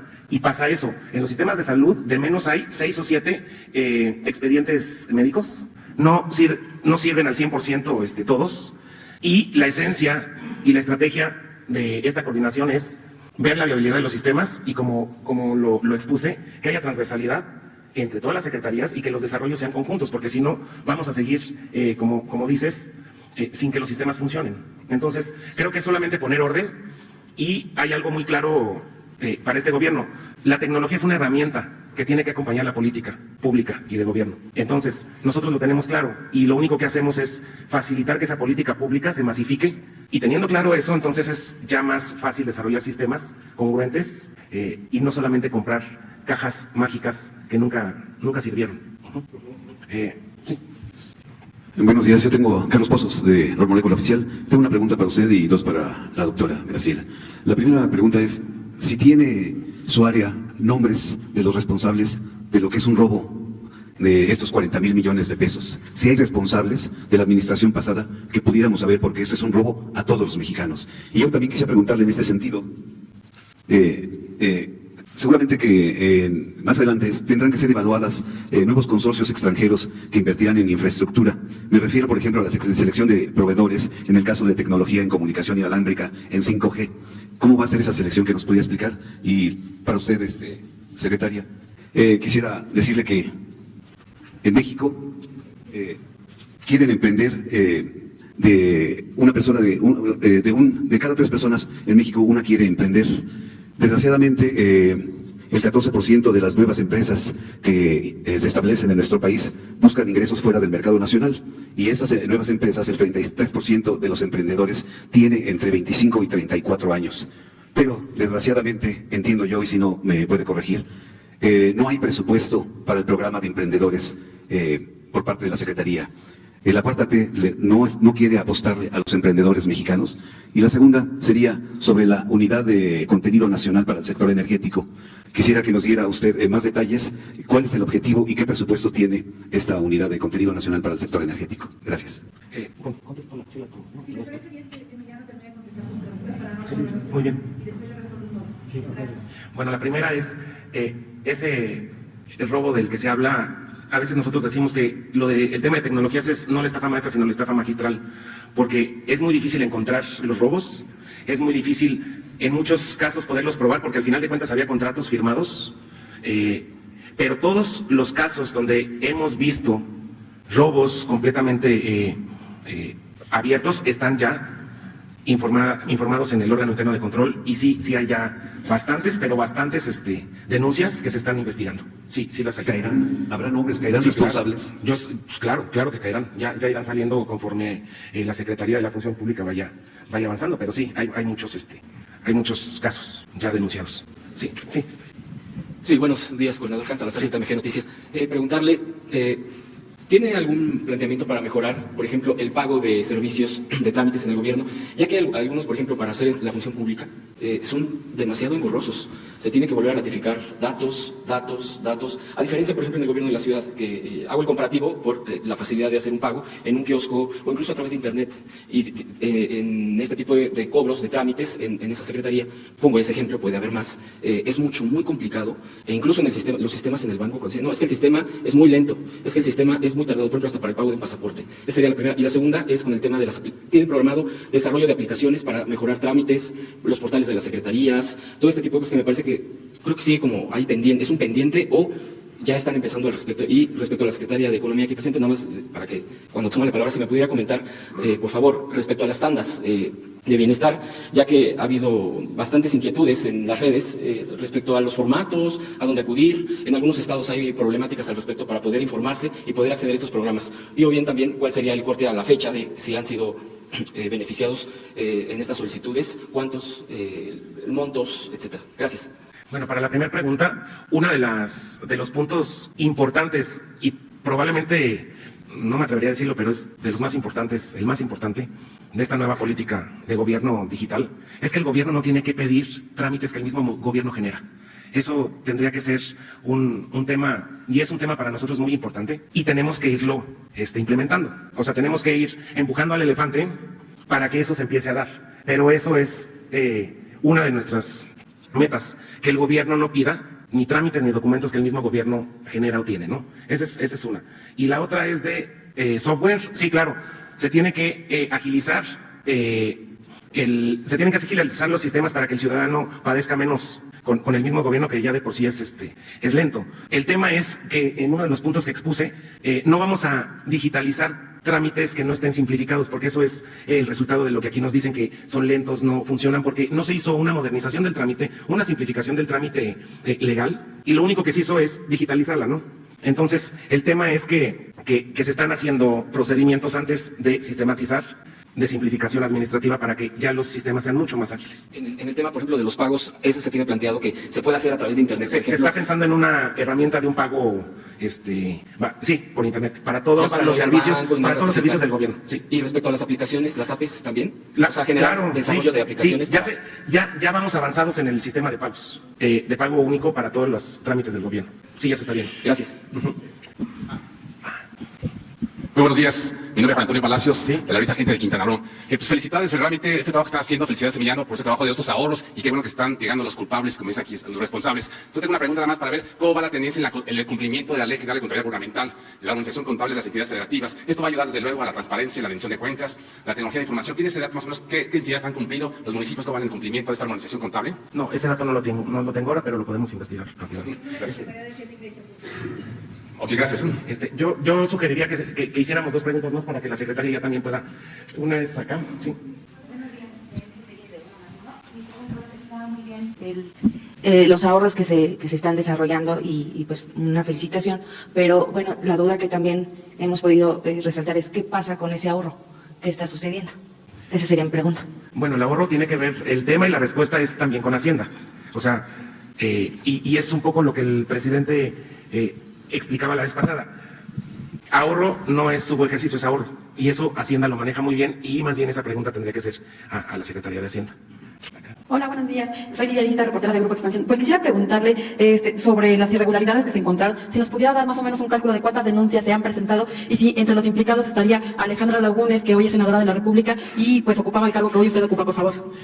Sí, yo no tengo información si ella está en las denuncias. Cada secretaría cuando encuentra temas así, los denuncia, porque esa es nuestra instrucción. O sea, la instrucción es cualquier irregularidad se denuncia. Punto. Entonces empieza a haber denuncias, eso se tendría que ver también con función pública, pero lo que sí puedo asegurar es que cada irregularidad que se ha visto se ha denunciado. Sí, entonces podríamos ver con función pública el tema y dar una respuesta en algunos días, pero de verdad que son bastantes los casos. Hay otros que por haber un contrato firmado y pues es difícil, solamente se puede informar, pero es difícil que haya un culpable directo porque todo está legalmente aprobado, ¿no? Inclusive por comités, todo está aprobado. Entonces es muy difícil para muchos casos que se pueda tener un resultado de alguien en la cárcel porque fue tan bien planeado y está tan disperso todas las áreas que aprobaron esa compra, que entonces al final no es responsables. Es un tema bastante crítico, pero sí hay muchas denuncias, eso sí se los podemos asegurar. Yo puedo calcular que habrá unas 50 denuncias. Eso es un tema. Y yo creo que haríamos la última pregunta. Allá. Muchas gracias, buenos días.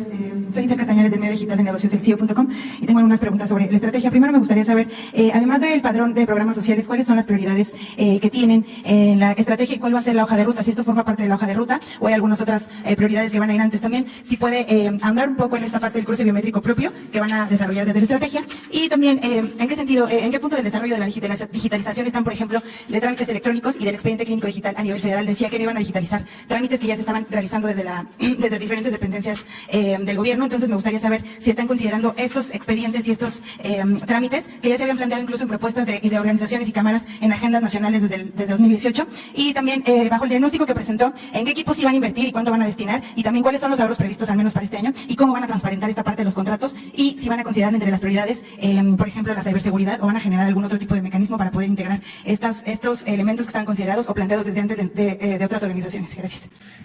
Lo que estamos haciendo, porque también es una instrucción del presidente, es usar lo que ya hay, no desperdiciar. Entonces tenemos que hacer un seguimiento de lo que en realidad sirve, porque como viste, solamente son 10 casos, pero todo no puedo generalizar. Pero había muy malas compras y había muy malas estrategias. Entonces tenemos que ver realmente si esas estrategias están bien planteadas para poderlas tomar, o si solamente eran números que se anunciaban en internet. Hay un tema que me parece importante y al parecer ganamos un premio hace 1 o 2 años de que México es el 6º o tal vez 12º país de lugar de datos libres, datos abiertos.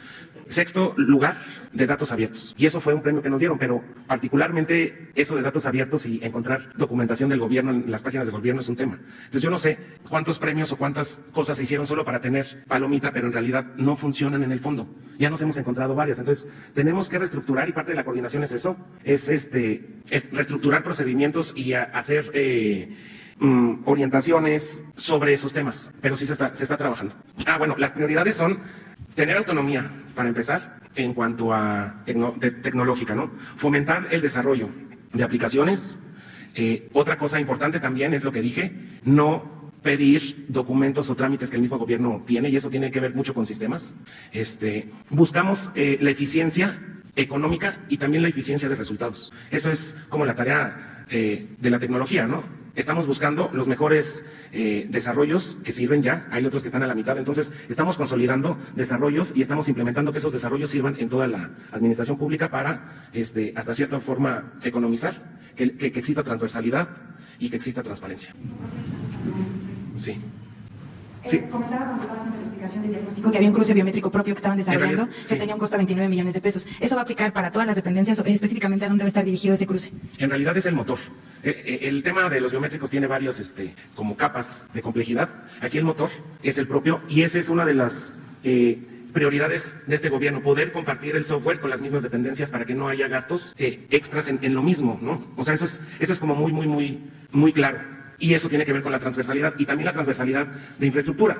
Eso implica que si yo tengo un centro de datos donde se puede alojar otra secretaría, pues que se aloje en ese centro de datos propio. O sea, sí es un tema prioritario que estamos ya implementando en muchos casos. ¿Y van a considerar ahora pymes? Hace un año, en julio pasado, el anterior coordinador decía en un foro de gobernanza y tecnología que iban a considerar, en lugar de ahora empresas grandes que tenían contratos desde las administraciones pasadas, que iban a considerar pequeñas y medianas empresas para generar estos software para toda la administración. ¿Va a ser así o van a generar van a considerar también empresas grandes para que desarrollen este software compartido? En realidad la idea que tenemos es promover el contrato a pymes.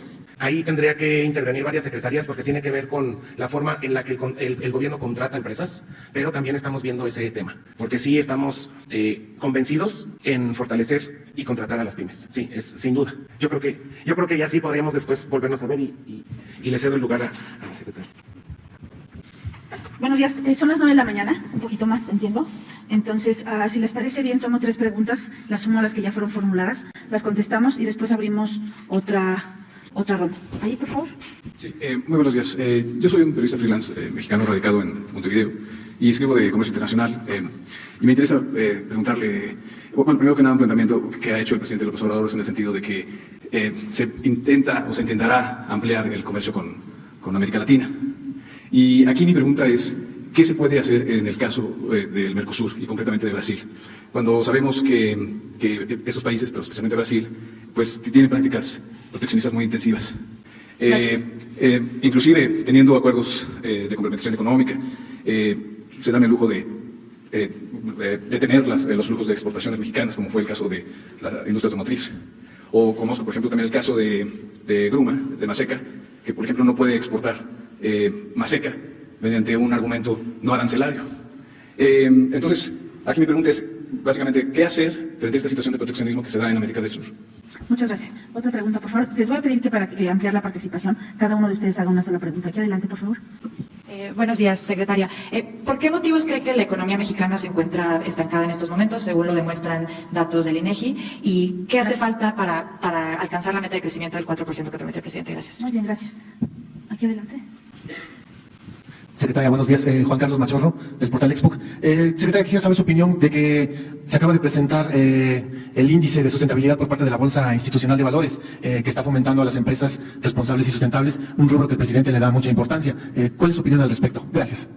Gracias. Entonces, las primeras 2 preguntas que se formularon antes tienen que ver con microfinanciamiento y financiamiento a pymes, micro, pequeñas y medianas empresas. Y ahí lo que les puedo adelantar es que sí hay una política de apoyo a los emprendedores.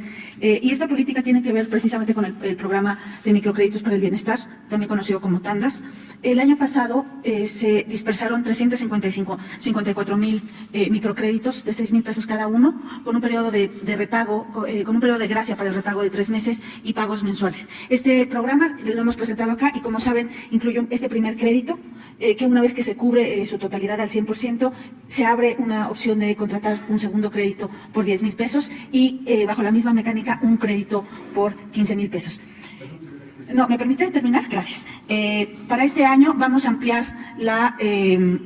tenemos un presupuesto de 2.500 millones de pesos. Esto significa que con el repago que vamos a tener, más los 2.500 millones de pesos, vamos a tener nosotros capacidad de empezar a dar segundos créditos y primeros créditos. El año próximo vamos a tener de nuevo con el repago primeros, segundos y terceros créditos. Entonces, digamos, esto va a ser la dinámica que va a tener este programa. Eso es, digamos, por el lado de los microcréditos, de los microempresarios, los empresarios muy pequeñitos que empiezan a tener su negociación. El presidente habla acá a menudo del apoyo a la economía popular. Estos microcréditos están destinados precisamente a los sectores que no tienen acceso al financiamiento que ningún banco les otorgaría un crédito, y es por eso que estamos atendiendo esa población que nos parece muy importante y que va a reactivar la economía popular. Estamos hablando de pequeños talleres, de preparación de alimentos, estamos hablando de talleres de costura, es decir, estas actividades de emprendimiento que hay a lo largo y ancho del territorio nacional. Y en nuestra dispersión nosotros estamos enfatizando la parte de zonas de marginación, de zonas marginadas de alta y muy alta marginación y zonas con violencia. Entonces este es un primer programa. Apoyo para otro tipo de emprendimientos, tenemos programas de garantías en asociación con AFIN, en asociación con un convenio que firmamos con el Banco de Bienestar. Entonces tenemos formas de también garantizar los créditos con estos apoyos para que los emprendedores que tienen ya consolidado su negocio, que lo han llevado a un tamaño de pequeño o mediano, tengan también un apoyo por parte del gobierno federal. Respecto al comercio internacional, y la posibilidad que tenga México para diversificar su comercio con América Latina. Efectivamente, tanto con Argentina como con Brasil tenemos acuerdos de complementación económica. Y estos acuerdos de complementación económica, pues estamos sentados a la mesa precisamente con Brasil para ampliar el acuerdo de complementación y ver las posibilidades que tengamos para hacer un acuerdo más amplio, más ambicioso. Estamos mirando las sensibilidades de los sectores, pero lo que puedo anunciar es que estamos sentados a la mesa con ellos, como estamos sentados también a la mesa con Argentina. Pero no es lo único que estamos haciendo en América Latina, estamos negociando bajo Alianza del Pacífico. Ecuador se quiere incorporar a Alianza del Pacífico como un socio un asociado pleno al acuerdo, y para ello tiene que tener acuerdos bilaterales con cada uno de los miembros. Ecuador lo tiene con los otros 3 miembros de Alianza del Pacífico, pero no con México. Es por eso que desde el segundo semestre del 2019 hemos iniciado con el gobierno de Ecuador la posibilidad de firmar un tratado de libre comercio. Estamos sentados a la mesa con ellos. De nuevo, estamos mirando todavía las sensibilidades del sector agropecuario, del sector pesquero, que son muy importantes. Ecuador es un país que puede ofrecernos temas para nosotros de comercio, pero sobre todo el país que tiene más inversionistas extranjeros en Ecuador es México. Entonces necesitamos ampliar nuestra relación económica, porque justamente la presencia de inversionistas mexicanos en ese país puede abrirnos, no solamente seguir ampliando esa inversión, sino abrirnos caminos para el comercio exterior. La economía mexicana, si me permite responder, porque es que si no, no les damos oportunidad al resto en participar. ¿Perdón? A ver, díganme. Es que yo pregunté sobre el procedimiento de los formatos y no respecto a las faltas de bienestar. Por eso, disculpe, le levanto la mano para que pueda enfatizar el camino, la solicitud, la ruta. En este caso, como usted dice, secretaria, en las zonas marginadas. Por favor. Gracias. Y yo le pregunté sobre cero presupuesto para los programas de emprendedores, no de pymes, secretaria, discúlpeme, y le pregunté sobre la unidad de contenido nacional para el sector energético. Si me permite, estoy respondiendo de manera global, entonces si me permite, lo de la unidad de contenido lo iba a ligar con otro de los temas. Pero les contesto ahora mismo, la unidad de contenido nacional. Esta es una unidad que quiere crear cadenas de proveeduría y quiere garantizar la transferencia tecnológica. ¿Y para qué sectores? En particular, para el de hidrocarburos y el de electricidad. Estamos trabajando muy de cerca con Pemex y con la Comisión Federal de Electricidad, y para este año hay un presupuesto de 150 millones de pesos. Ahora, para el caso de las tandas, nosotros este es un programa que llevamos de manera transversal con Bienestar. Y en esa transversalidad, nosotros lo que hacemos es, Bienestar nos identifica a los beneficiarios potenciales. Después nosotros tenemos que hacer una serie de filtros de esos beneficiarios potenciales que vienen precisamente del Censo de Bienestar que se levantó el año pasado. Entonces, de este Censo del Bienestar tenemos aproximadamente un potencial de 7 millones de beneficiarios. De estos 7 millones, les digo, tenemos que hacer los filtros necesarios, y sobre todo porque, a diferencia de otros programas sociales, en el caso de los microcréditos para el bienestar, cuando a uno le dicen, ¿quiere usted un crédito? Sí, ¿no? Es altamente probable que la respuesta es que sí. Pero cuando a uno le hacen la pregunta de ¿quiere usted pagar un crédito que le otorguemos? Ahí ya uno dice, no, pues a ver, no sé, no. Entonces, justamente la pregunta que se hizo en el censo fue, ¿quiere usted un crédito? Sí, entonces por eso es que tenemos que ir filtrando esos 7 millones de potenciales beneficiarios. Y luego irlos a buscar y decirles, oiga, usted que manifestó un interés por tener un crédito, ¿quisiera usted considerar estas variables? ¿Por qué? Porque es muy importante la revolvencia.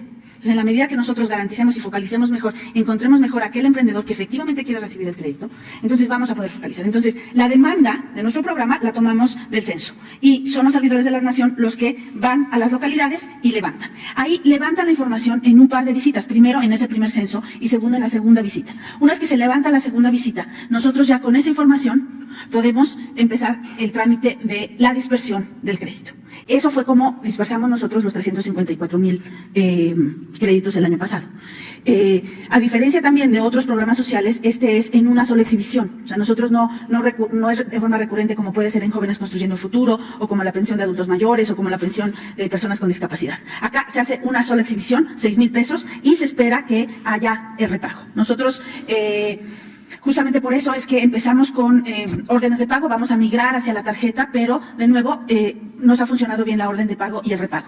En términos de los repagos, estamos trabajando mucho para volver a contactar a los beneficiarios y darles la capacitación. Hay programas de capacitación sobre presupuesto, crédito, ahorro, para que estos pequeñitos negociaciones puedan aprovechar este financiamiento y crecer, ¿no? Entonces, es ahí donde estamos focalizando. No es un programa de autoinscripción, ¿no? No es que tengamos abierta la convocatoria, sino que nosotros recibimos de Bienestar, de la Secretaría de Bienestar, para ello firmamos un convenio, ¿no? Y estamos viendo también la posibilidad de ampliarlo y hacer de nuevo un programa más transversal para poder colaborar con otros programas del gobierno federal, como bien podrían ser Jóvenes Construyendo Futuro, Sembrando Vida, pero en eso es en lo que estamos trabajando este año. Estos son emprendedores, estos 354,000 son pequeños emprendedores. Cerramos el INADEM, como ustedes lo saben, por instrucción del presidente de la República. Ese proceso terminó en junio y los recursos que tiene la Secretaría disponibles son los programas de garantías que ya les mencionaba. Ahora, paso a la pregunta de la economía mexicana, de por qué se presentó este estancamiento y cuáles son las perspectivas. ¿Quién me lo pregunta aquí adelante? Y cuáles son las perspectivas para el próximo año. A ver, si uno tuviera que identificar los principales factores que impusieron algunos retos el año pasado, pues seguramente uno de ellos sería la incertidumbre por la ratificación del TEMEC.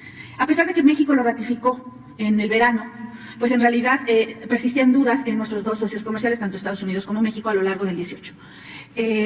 Y eso hacía que hubiera lo que se llama pues inversionistas expectantes, ¿no? Esperando a ver cuáles eran las nuevas reglas del juego, cuáles iban a ser las nuevas reglas del juego para los próximos años en nuestra relación con Estados Unidos y Canadá, y por tanto la inversión, que es uno de los componentes importantes para el crecimiento, se mantuvo a la expectativa. También a lo largo del año tuvimos una tasa de interés alta, entre las más altas del mundo, incluso en términos reales. Iniciamos el 2018 con una tasa de interés de 8.25% en términos nominales, mientras que esa tasa fue disminuyendo a lo largo del año. Una tasa de interés alta hace que compite, digamos, con la inversión productiva, con los rendimientos de la inversión productiva. También, hay que reconocerlo, todos los primeros años de gobierno se registra una suerte de rezagos y retrasos a la hora del ejercicio del gasto, en particular del gasto de inversión. Y eso generó que muchos de los proyectos que iban a impactar, de infraestructura, que iban a impactar en la actividad económica de 2018, se empezaran a ejercer hasta el segundo semestre, y por ello su impacto en el crecimiento de 18 no alcanzó todo el potencial que podía alcanzar. Asimismo, recibimos un alto nivel de deuda contra PIB. Y eso pues hacía que una parte significativa de los ingresos públicos tenían que destinarse al pago de intereses, y por tanto restaba la capacidad que tenía el gobierno de incidir. Bueno, digamos, estos serían, a grosso modo, factores que estarían explicando, factores internos que estarían explicando un menor crecimiento, una menor trayectoria de crecimiento, y si a eso le sumamos la desaceleración internacional, pues nos lleva a que los resultados que fuimos observando a lo largo del año hicieron que el crecimiento fuera mucho más lento de lo que originalmente se planeó. ¿Y cómo vemos el año 2020 para adelante? Bueno, la incertidumbre del TEMEC, ¿no?, de la firma del Tratado de América Latina, pues prácticamente está resuelta. Tenemos el caso de Canadá, pero me acaban de avisar justamente que entró, ya pasó la primera lectura en el Parlamento en Canadá, y estamos esperando la segunda lectura del TEMEC va avanzando la votación en el Parlamento canadiense. Entonces ahí estamos en un buen lugar. La inflación se mantuvo dentro del rango que fija Banjico, y para la primera quincena de enero tenemos una inflación anualizada de 3.18%, ¿no? Entonces no hay un aumento de precios, y eso siempre es un factor conducente al crecimiento. También tenemos un tipo de cambio estable, ya lo decía el presidente, que con los movimientos en divisas derivados de la declaratoria de emergencia por el virus, el coronavirus en China, el peso aparentemente resistió bien estas presiones, ¿no? Seguimos por debajo de 19, pero incluso estar un poquito arriba de 19, no tenemos presiones inflacionarias que estén detectadas. Las finanzas públicas sanas es otro factor que ayuda a generar confianza entre los inversionistas nacionales y extranjeros. Hay una reducción sensible de la deuda que pasó del 46.1% del PIB al 45.8% al cierre del 19, y una reducción a lo largo del año, y sobre todo a principios de este año se anunciaron medidas importantes respecto a reestructura, renegociación de pasivos del gobierno federal por 20.130 millones de dólares y una reducción de 5.000 millones de dólares de Pemex. También por el lado del consumo hemos visto un aumento en términos nominales de 16% de los salarios reales, de los salarios en 19 y de 20% en 2020. Entonces sí vamos a seguir teniendo ese impulso del consumo importante, y luego por el lado de la inversión pues estamos teniendo importantes efectos de inversión como TEMEC, tasa de interés, comportamiento del tipo de cambio. La inversión extranjera, que es otro indicador importante en términos para el lado de la inversión. La cifra, ustedes, aquí hago un paréntesis, como saben, la Secretaría de Economía recopila los datos de inversión extranjera directa, y en esa inversión extranjera los datos, el último dato que tenemos ya armonizado con el Banco de México es al enero-septiembre del 19, que es 26.000 millones de dólares. En un par de semanas vamos a hacer el anuncio de todo el año, pero las cifras se ven bien hasta donde me han reportado esta semana, ¿no?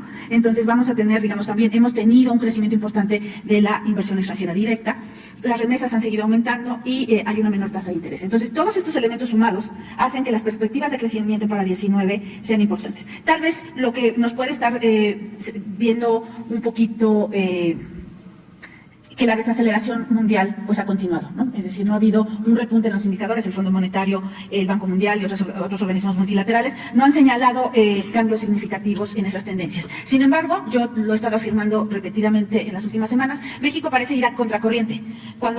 Ante los giros proteccionistas del mundo, México logra el TEMEC. Cuando hay problemas de finanzas públicas en América Latina, México sale con finanzas públicas sanas y con una inflación controlada. Cuando en el mundo hay algunas protestas sociales derivadas de caídas en los ingresos reales de la población, México aumenta el salario mínimo 16 y 20% en 2 años consecutivos. Entonces, en algún sentido vamos a contracorriente de tendencias importantes en indicadores del resto del mundo. Entonces, por eso es lo que nos hace ser optimistas. No es un optimismo fundado en indicadores poco sólidos. Somos optimistas porque se están articulando una serie de políticas económicas, sociales, comerciales que hacen que podamos ser optimistas respecto al crecimiento. Y tengo una pregunta más que tiene que ver con el índice de sustentabilidad. Efectivamente, más y más organizaciones, tanto financieras como económicas, incorporan estas nuevas mediciones del desempeño económico que tienen ya una dimensión medioambiental. Y es el caso del índice que nos mencionaba y del cual se hacía. ¿Quién me hacía la pregunta? Tú me hacías la pregunta, gracias. ¿Quién me hacía la pregunta? Entonces, ahí, esta es una tendencia importante. Creo que México tiene todavía espacios importantes en el trabajo, en particular en la Secretaría de Economía, pues estamos atendiéndolo desde el punto de vista de la economía circular, lo estamos atendiendo desde una mejora en las prácticas de minería, en términos de remediación de la actividad minera. Entonces, creo que es un índice importante. Sí, aquí no ha preguntado, aquí adelante y aquí. Primera fila. Es que ya preguntamos. Gracias. ¿Sí toma estas preguntas? ¿Puedo hablar? Sí, me da la palabra. Mire, en primer lugar, yo no sé por qué siempre nos falta altura de miras en la Secretaría de Economía. Y desde que yo tengo uso de razón, nunca hemos crecido ni siquiera a la tercera parte de lo que debiéramos de crecer como mínimo. El pueblo de México demanda 1.200.000 empleos y el pueblo de México no lo recibe. Siempre son miel sobre hojuelas, no de su administración, ya claro. En las anteriores administraciones hay un gran disgusto entre los conocedores porque eso es un argumento de ineficiencia. No, como usted lo aclaró, no tengo antecedentes ni datos duros para decirlo, pero históricamente el hecho que la economía mexicana haya crecido al 2% en los últimos 36 años y que la población haya crecido al 2%, anula toda movilidad social, anula todo proyecto de nación. Ahora yo sí le quiero decir, es largo mi observación y perdóneme, pero estuve esperando ya 2 días para hacerle esto. Como mexicano me inquieta mucho y se lo hago con la mejor intención. No, es una crítica constructiva y propositiva y respetuosa, para empezar. Hay la situación de que tenemos, ¿dónde estamos? ¿A dónde queremos llegar? Bueno, pues nosotros estamos en una situación de un mundo globalizado, no estamos en la autarquía, dependemos de muchos factores externos. Resulta que tenemos la situación de el objetivo principal de la cuarta transformación, ¿cuál es? El bienestar social, la economía del bienestar. Bien, ¿y en qué nos enfrentamos a dos cosas? La sociedad, la economía del conocimiento y la sociedad de la información. Esos son los dos aspectos. Ahora, ¿cuál es la ruta crítica para que esta cuarta transformación no utilice la capacidad de liderazgo del presidente? Porque la capacidad de liderazgo del presidente es muy grande y el apoyo que tiene la población es muy grande y la esperanza también. Yo ahorita veo más de lo mismo, o sea, en el sentido de por las ramas, y le voy a decir por qué. Se lo voy a decir frontalmente por qué. Resulta que venimos de 36 años de neoprofilismo, venimos de 26 años de una subutilización del tratado, y ahí es donde yo quiero decirle, el Tratado de Libre Comercio no dio un ingreso per cápita aceptable, no dio el empleo aceptable, el coeficiente de Gini, que como usted sabe, mide la desigualdad del ingreso, no ha sido favorable, es de los países más desiguales, no hay ningún desarrollo regional equilibrado, no hay un crecimiento sustentable sostenido, ¿verdad? Eso de estar dando dinero es bueno, de ayudar a los estratos de abajo, pero no puede ser sostenido, porque no habrá los ingresos y necesitamos crecer para desarrollarnos. Entonces, ante esta situación de que el Tratado de Libre Comercio no dio los resultados que debiera dar, es evidente. No los dio en lo más importante ahorita del presidente, que es la economía del bienestar. En esto no lo dio, es evidente. Ahí está el coeficiente de Gini, lo puede checar. Ahí está el ingreso per cápita, lo puede checar. Es evidente que no lo dio. Es un modelo fracasado. Y no porque la globalización sea fracasada ni la privatización, sino porque lo hacen a su gusto. Los tecnócratas lo hacen a su gusto en detrimento de la población, es evidente.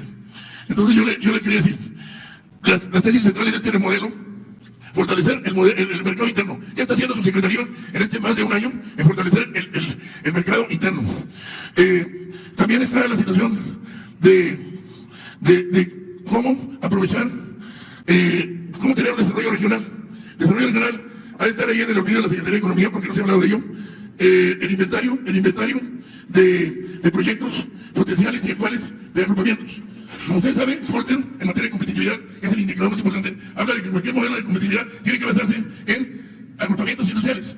Yo no he visto que haya un listado de agrupamientos industriales por región y subregión, mucho menos que haya un listado de proyectos estratégicos por subregión o por municipio, que son los únicos que pueden mover la curva de posibilidades de producción hasta el exterior y dar una pauta de crecimiento sustentable. En paralelo, tampoco tenemos de los clusters un esquema de financiamiento del desarrollo. Entonces, si no tenemos un mercado interno con puntos específicos, y ya perdimos 12 meses, que para retomar el crecimiento, ahorita ya nos están apuntalando que para baja, si va a ser otra historia de 2% anual, si olvidó la cuarta transformación, lo que prometió siempre, a lo largo de décadas de lucha, que era satisfacer el empleo requerido para la población, la cifra es 1.200.000, señora secretaria, la cifra es 6%, no es 4%, y estamos en 0%, ni siquiera los que tanto criticamos, y me incluyo yo. Entonces, insisto, es como una torre de vidrio donde están todos aplaudiendo, pero la economía del país no crece como debiera. Ahora, en materia de los proyectos estratégicos que no se pueden porque no hay infra, no se les ha hecho un estudio FODA, que es lo que se sugiere llevar a cabo. A cada proyecto, a cada plaza potencial y crear. Sin eso, no es mi opinión, quiero aclararle. Son 300 años de acervo de conocimiento histórico, y usted es historiadora, debe saberlo muy bien. Igual que yo también tengo un doctorado en especialidad en historia, entre mis especialidades, lo sé bien. México ha llegado tarde a todas las transformaciones estructurales del mundo. Ahorita mencionamos la situación de la sociedad de la información y la sociedad y la economía del conocimiento. Nos faltó agregar la cuarta revolución industrial del Internet, de hacer las cosas. Bien sabe usted que en 4 años los empleos van a variar. Bien sabe usted que no estamos preparados para eso. Bien sabe usted que con un número de escuelas públicas de reciente creación no vamos a prepararnos en robótica, microtrónica, nanotecnología, inteligencia artificial, entre muchos otros. Entonces, el problema ya central es ¿qué estamos haciendo para aprovechar TLC? Porque echan las campanas a volar, hay que TLC, pero si TLC en los últimos 25 años nos dio basura nada más.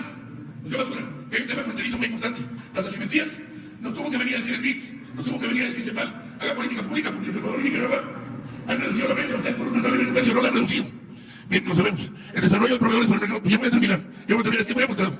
Es muy aportado, bueno, ya voy a terminar. Si me lo permite, termino. ¿Sí? Entonces ya nada más. El esquema de recuperación económica de reactivación tiene nombres y apellidos. Es reducción del ISR, es aumento de la deducibilidad de servicios, de prestaciones, es la deducibilidad, deducir aceleradamente los activos.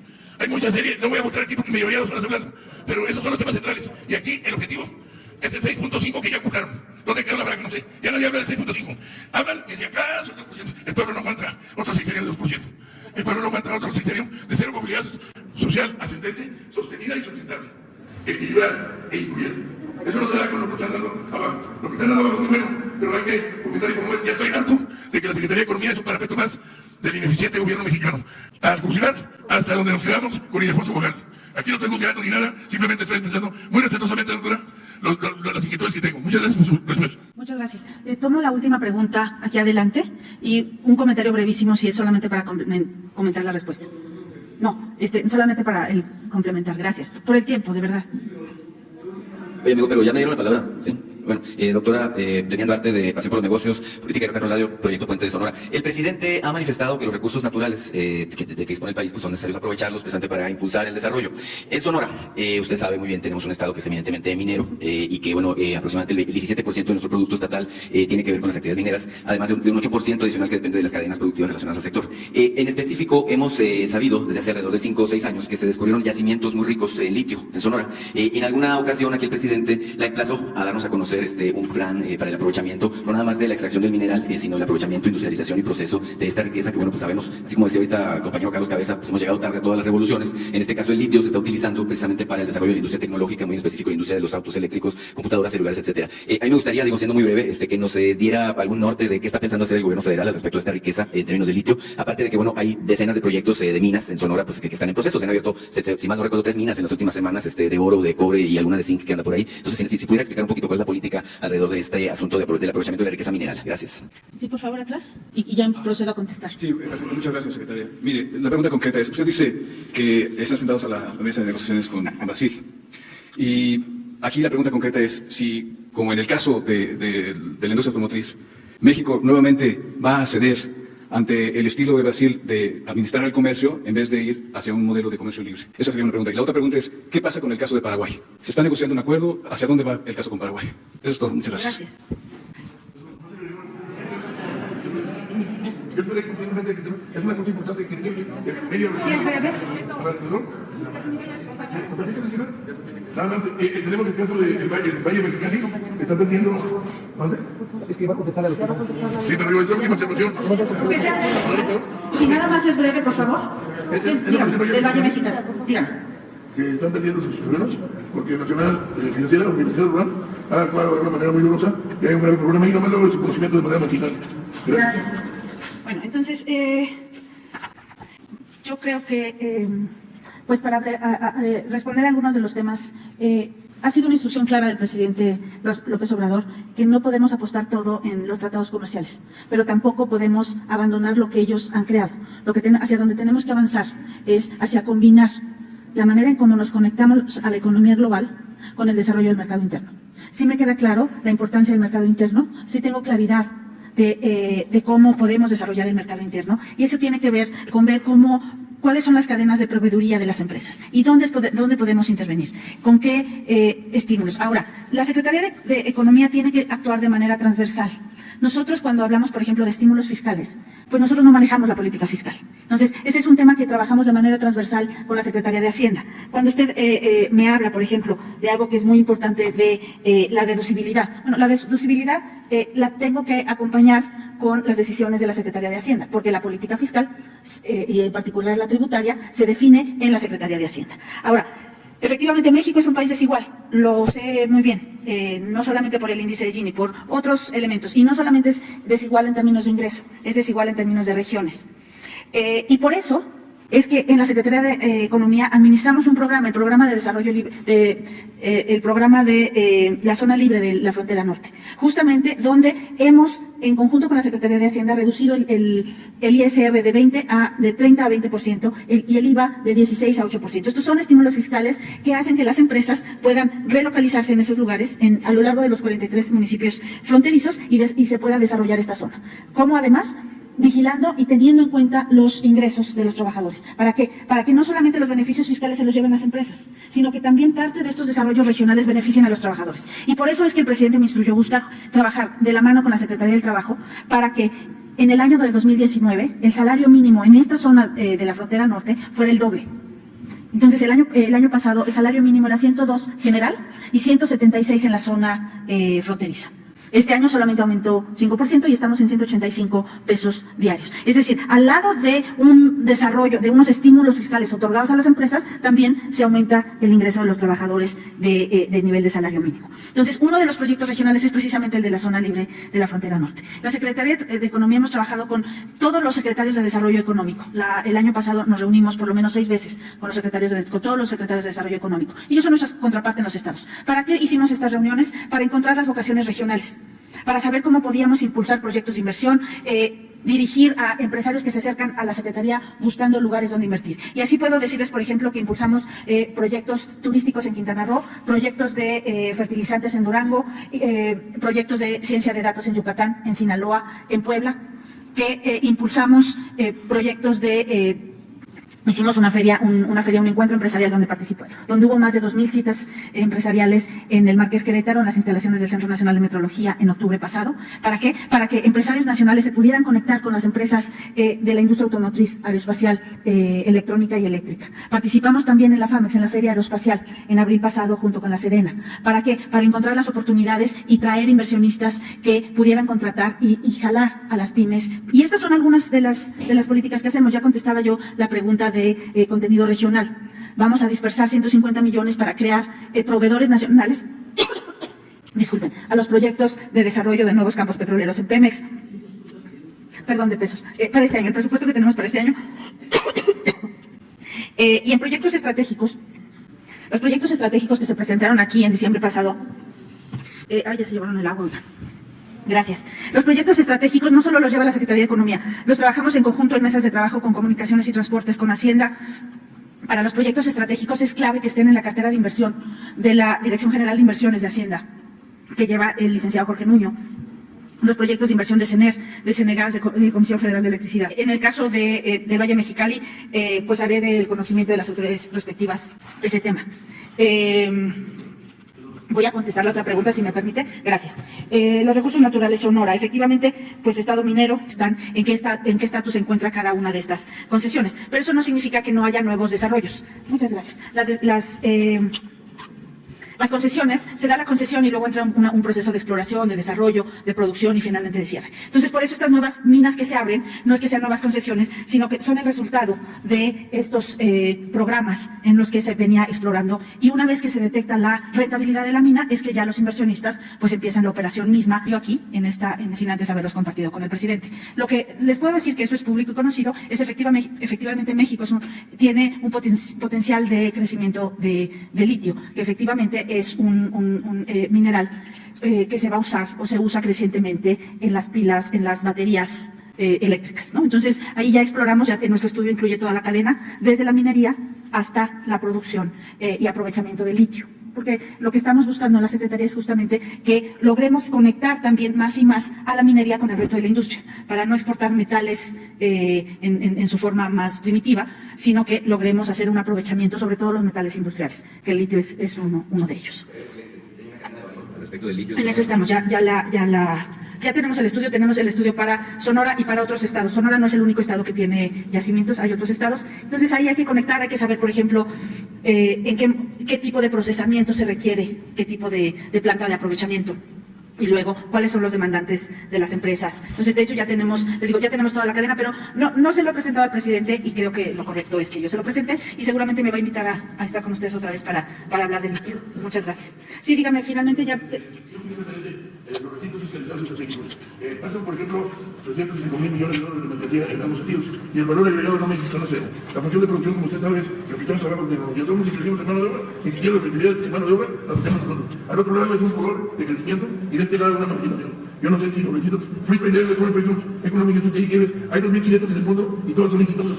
El caso de México, que no haya más de 10 años de haberse comunicado, implica una papelización de tejido social muy lacerante de lado, mexicano, que difícilmente, si no vive en la frontera, no lo podría completar. Gracias. Mire, los recintos fiscales, pues de nuevo, es una administración, fiscalizar eso es una administración que hace la Secretaría de Hacienda. Nosotros sí creemos que desde Economía es un mecanismo pues para facilitación de comercio. O sea, sí nos reduce los costos de transacción. Muchas gracias y buen día a todos. Discúlpeme. De Paraguay no tenemos nada... si me permite terminar, gracias. Entonces, de Paraguay no tenemos nada, y de Brasil, le insisto, estamos en la mesa. Yo no puedo adelantar que vamos para nosotros es muy importante América Latina, nos queremos sentar con ellos. Brasil es un país difícil, México es como el opuesto de México, ¿no? México es una economía muy abierta, Brasil es una economía muy cerrada, pero creemos que podemos encontrar complementariedades importantes. Lo hemos estado trabajando con SADER y creemos que podemos encontrar esos espacios. Efectivamente la experiencia de automotriz no nos da, pero queremos superar, digamos, y queremos saber si efectivamente no vamos a firmar algo que no sea en los intereses de México. Gracias.